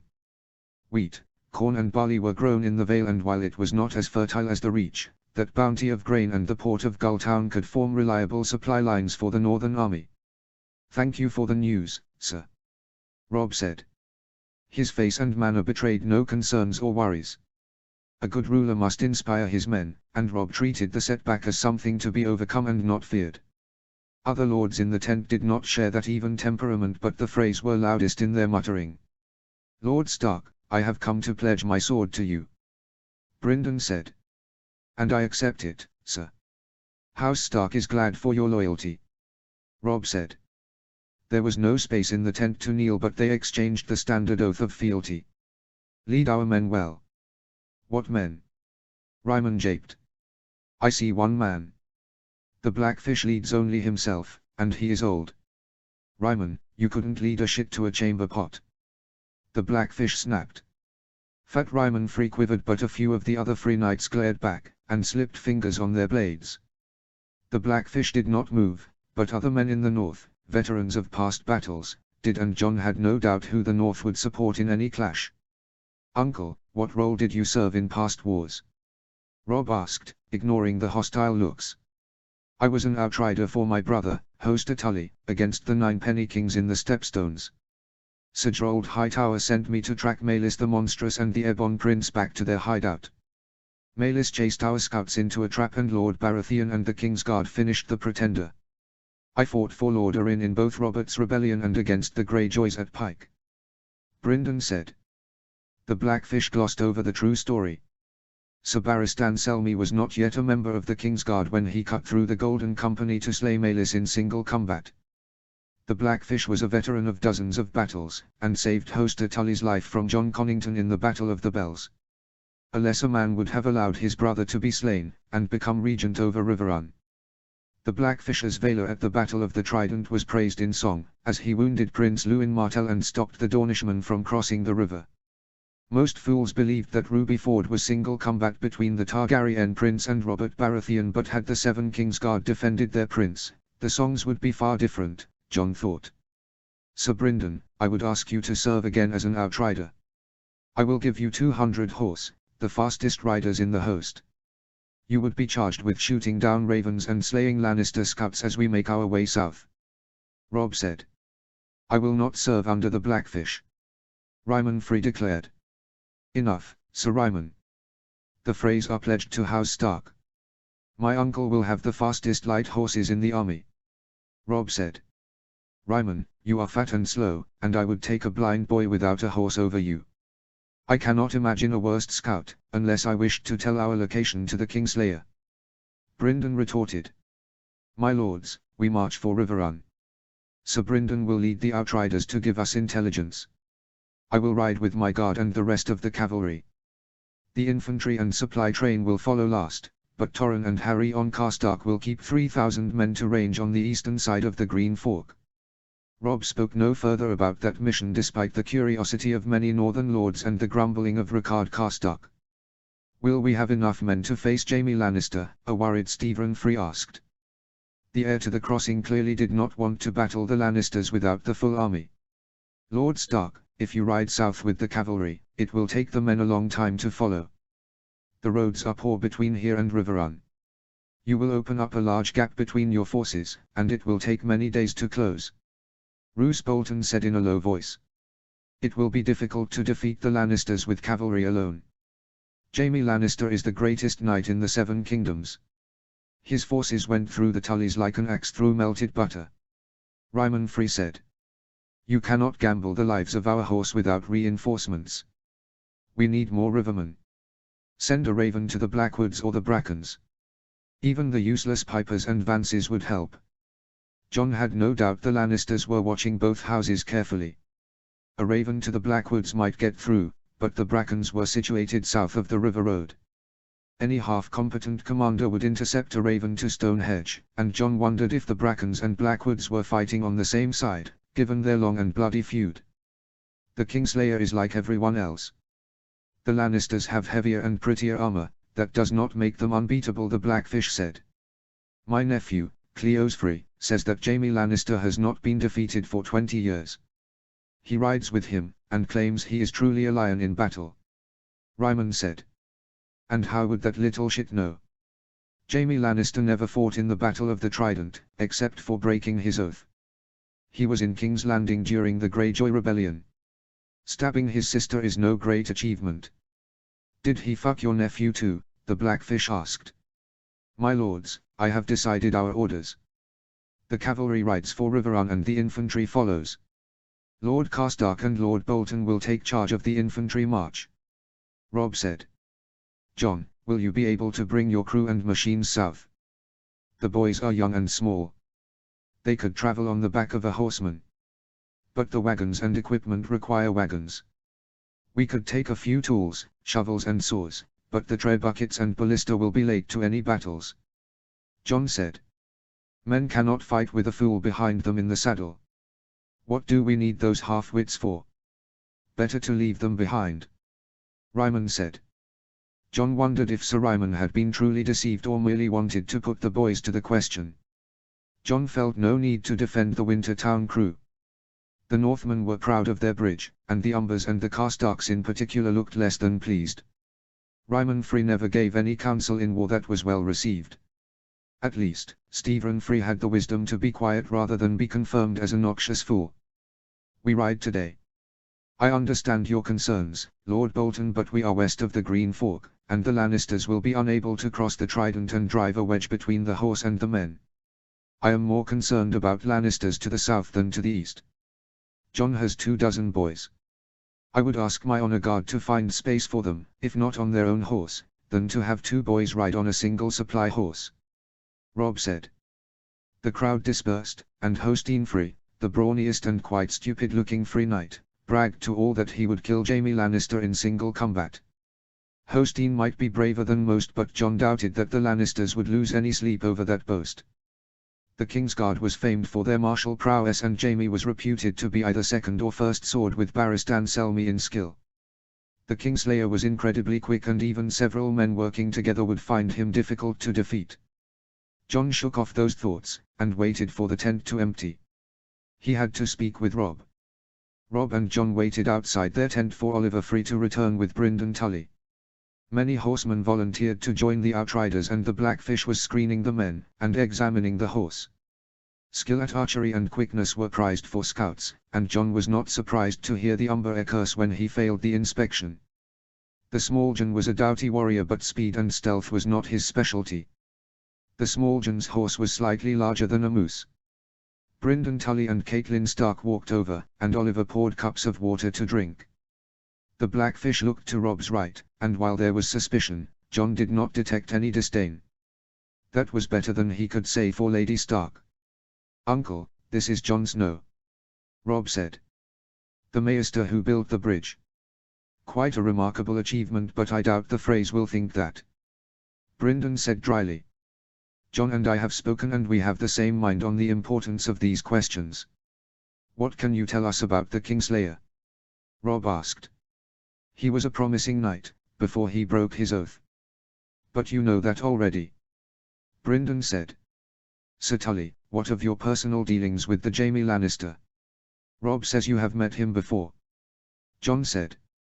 "Aye, when he was a squire to a Lord Crickehall, his father considered a betrothal to Lady Lysa and sent him to Riverrun for a fortnight. He was 10 and 4 and didn't say more than 5 words to Lysa. He hounded me for stories about the 9 Penny Kings and skirmishes against the Golden Company and House Blackfyr. Of course, House Blackfyr was just one man, and Maelys was a monster, like what the Kingslayer has become," Brindon said. "And have you met him since, uncle?" Rob asked. I have had the misfortune to see him again. I have ignored him, and refused his requests to spar or speak. Why should I? He stabbed his king in the back, and now he fucks his sister, just like the Mad King." Brindon spat. "And how would Jaime Lannister react if he knew you were near Riverrun?" John asked. "The cunt would love to capture me. He would like nothing better than to see me bend the knee, and in my own Tully lands, no less," the Blackfish said. John saw the same understanding in his brother's eyes. Such a reaction would be an immense help, and anything that clouded the Kingslayer's judgment worked in their favor. Lady Stark had not understood her son's purpose, but after a half a minute, the Blackfish realized what Rob and the bastard brother meant but did not say. "You want me to lure the Kingslayer out, into a trap?" Brindon said. "If the riders carried a banner, with the Blackfish as a sigil, Jaime Lannister would think you rallied a few hundred Tully men behind you. He would not know it was the Northern Army, and also that the Knights of the Vale could not cross the Riverlands without alerting Lord Tywine. He would think you had a small force only and would ride forth to capture you personally. We could ambush him then," John said. "You will not risk my brother's life," Caitlin Stark said. Her tongue omitted the word bastard, but her eyes did not. "No war is without risk, and I have lived too long to worry about dying," the Blackfish said. "It is a good plan, and I know a place where an ambush can be set. Only a few miles from Raventree Hall, there is a forested valley with no name. It is quiet there, with little game or even birds. Oliver, can you speak to your brother in secret? Can we make a banner with Tully red and blue, and a black trout? I would have it finished before noon." Rob asked his squire. "My sister, Roslyn, is a good seamstress. She can sew that banner quickly, my lord," Oliver said before Rob dismissed him to search out Pawin and Roslyn. The Blackfish thought more about the plan as Lady Stark stewed in silence. She stared away, unhappy with both her son and the bastard. "Lord Stark, you only have 4,000 horse, and 1,000 are free cunts who thinks the sun shines out of the Kingslayer's ass. The Westermen have heavy cavalry, and their knights and horse both wear mail and plate. If they mount a charge, they could sweep you away and escape the valley," the Blackfish said. For Rob and John, that had been a real worry. Northern cavalry fought as bravely as any anointed knight, but smaller coursers and sturdy garrons handled the cold better. The mighty destriers, tall, strong and high-spirited beasts, foundered in the snow, and required far more feed. Few northern houses wore even mail barding, but the southern warhorse was used to the plate mail of the tourney, which only the gold mines of the Lannisters could easily afford. "My brother and I would have to see the valley, Sir Brindon. We need to know more before we can spring our trap. But the banner will be the key, and if we can take Jaime Lannister, his troops will be easier prey," Rob said. "Your plan has promise. In war, forcing your opponent to make a wrong move is a good step," the Blackfish said, with a look of approval at both the young wolf and the bastard. "Our plan is not complete. It will be better with more thought, and better still when we understand the Lannister forces and the terrain. And when we can truly prepare. Robb said. A pretty girl with white skin, brown hair and a small delicate face entered with Pawin and Oliver, but both Robb and John had more pressing issues on their minds and left the tent in different directions to deal with those concerns. John checked again with the Winter Town boys. They had finished packing the wagons early, and many yawned, having worked long through the night to disassemble the siege machines, oil the wagon wheels, and collect as many of the scarce nails that could be reused. Shane was embedded with the Crannog men, and John hoped the small size of the neck dwellers would protect the boy from scrutiny. He did not want Harry on Carstark to gutter free on Shane's behalf. Chet, Clydas and Denise had informed the other boys about Robb's orders to march. Chet, as his second in command, would ride with John, but Clydas and Denny had a lively feud over who would ride with Daisy Mormont. John thought they would be far less eager when they saw her wickedly sharp-spiked mace. Daisy was kind, but like the entire Mormont clan, would not allow anyone to take liberties. Bear Island had taught that lesson to Wilderling raiders and Iron Islanders many times, and Daisy was a fearsome fighter. We can't carry much, but each of you have a small pack for nails and knives. I would strap a tool to your back, a shovel, a saw or a hammer. John said. Sir, a boy could also bring a wheel wrapped in sheepskin. You never know when extra wheels would be needed. Clydas said to many nods. The ironwood could be carried as well. It is strong and light. I never heard of ironwood trees to the south. Denise added. Right, and I plan to carry this. John took out from his trunk the light crossbow with a steel winch. He had built the weapon in the Reach, but on the trip south of Winterfell, he had designed special bolts. He handed over the crossbow to eager scrutiny and wide eyes, but it was the ammunition that was his secret pride. After the hubbub died down, John addressed the Wintertown crew again. Boys, I do not want you to fight. Let the soldiers with you deal with any Lannister men.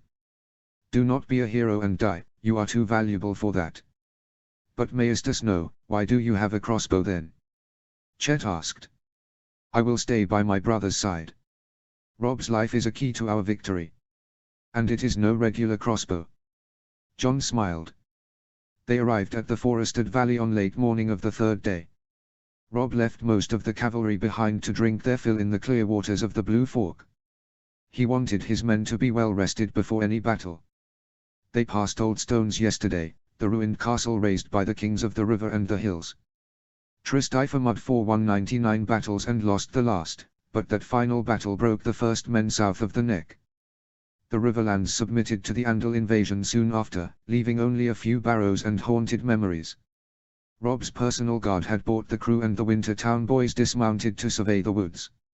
Only a few other lords had come, Lady Mormont, the Great Jon, and Jason Mallister, the fierce and handsome ruler of Seaguard. The Silver Eagles had marched to Riverrun only after the Free Army ride south. House Mallister had much experience with Walder Free, and none of it good. Lord Mallister and his heir Patrek rode as far away as possible from Free Knights, and John realized the rivalries of the Riverlands were bitter indeed. In the north, such hatred would lead to blood feuds so hot, one family would be torn out root and stem. In the south, enmity simmered underneath for decades. John wondered which was better. John descended from his horse and walked swiftly down the valley, Ghost ambling at his side. He could hear in the background Brynden Tully briefing Robb Stark on intelligence gathered in the last day and the mention of Cale Vance and Mark Piper. The Blackfish was not the only Riverlander raiding the Lannisters, but John had no time to waste on such speculation. Robb could handle the tactics and coordinate the various forces. John would deal with battle control. The forest was beautiful, lush with spruce, soldier pines and oak trees, planted by the children of the forest thousands of years ago. A thick carpet of dead leaves lay underfoot, and a rocky stream bubbled through the valley, next to the path underneath the wooded ridges. The trees were so thick that shadows fell on the horses, even in the mid-morning light. John asked Chet to bring him the spyglass, and his voice echoed loudly off the valley walls. The acoustics of the woods magnified noise, so a man would have to whisper to not be overheard. That was interesting. At the northern end of the valley, the path narrowed and bent like a cocked arrow. John pictured the battle in his mind. Brynden Tully would ride into the valley from the south. Robb would hide his men to the east and west, and they would surge down through the ridges to attack the Lannister force. The Blackfish would turn and with reinforcements seal the northern side. It was a good choke point, and a natural area to make a stand. The Blackfish's scouts though were lightly armored, with leather and chain. If Jaime Lannister hesitated, then the North would win the day. But if Jaime mustered a few dozen knights and they charged at full speed, they would shear through the outriders, and crooked path or not, they could escape the valley, forcing a pitched and bloodier engagement, or even worse, escape to raise the alarm. "What do you think, Jon?" Robb asked in a low voice, as grey wind snarled at a white snow shrike out of his reach. The bird trilled sharply, as if it knew the dire wolf could not reach. "It is a good place for an ambush. But I worry about the Lannisters mounting a full charge." "Do we know more about the Lannister forces?" Jon said. "Jaime Lannister has at least 3,000 cavalry and possibly more. With Riverman beaten at Golden Tooth, reinforcements have been trickling east over the hill road. We have heard that Vance and Piper forces have been raiding his supply lines to the south.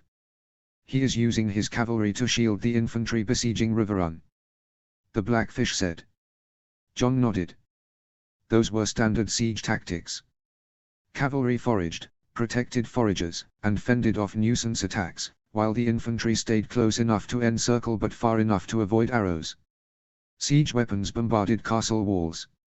"How are the knights equipped, sir?" "Plate mail, great swords, and heavy lances. We have met a few deserters. They say the Kingslayer's knights overwhelmed the Rivermen with a charge at both the Golden Tooth and at Riverrun," Sir Brynden said. "We cannot allow them to charge. They will break through the trap," Jon said. "And how do you expect to do that?" the Blackfish asked skeptically. There were ways, Jon thought.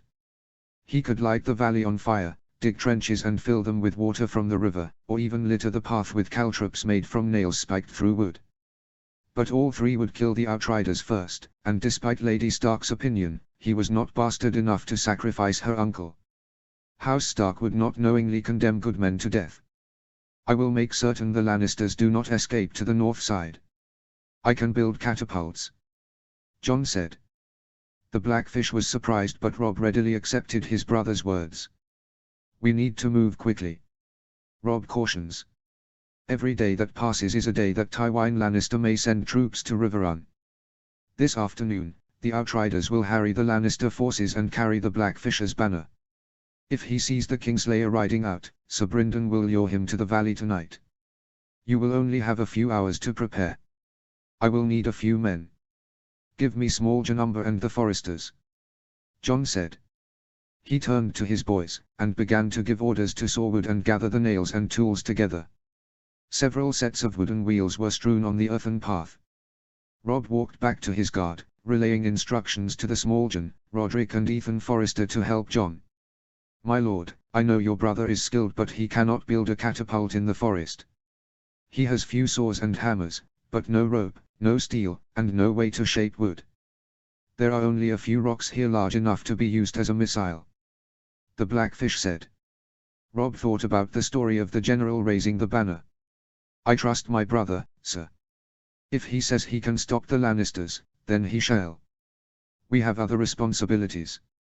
Late in the afternoon, Jon put a finger to his lip to shush the Smalljan, who quivered with excitement at the low rumble of horses galloping. Through his spyglass, he saw the clouds of dust following the Blackfish and his men, the banner of a black trout on a field of blue and red fluttering from the wind. He handed the instrument over, and the Smalljan and the Foresters took turns looking into the distance. Jon scanned the valley and saw the glint of spears and axes hiding on the ridges above.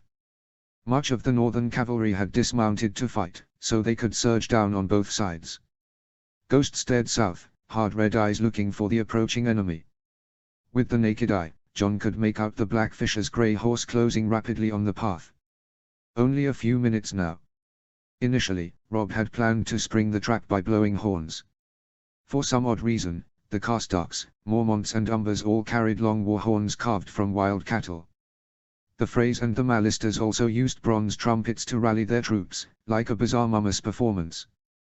Jon convinced his brother to use the acoustic nature of the valley in a less musical and more functional way. Brynden Tully thundered by, the rest of his riders on his heels.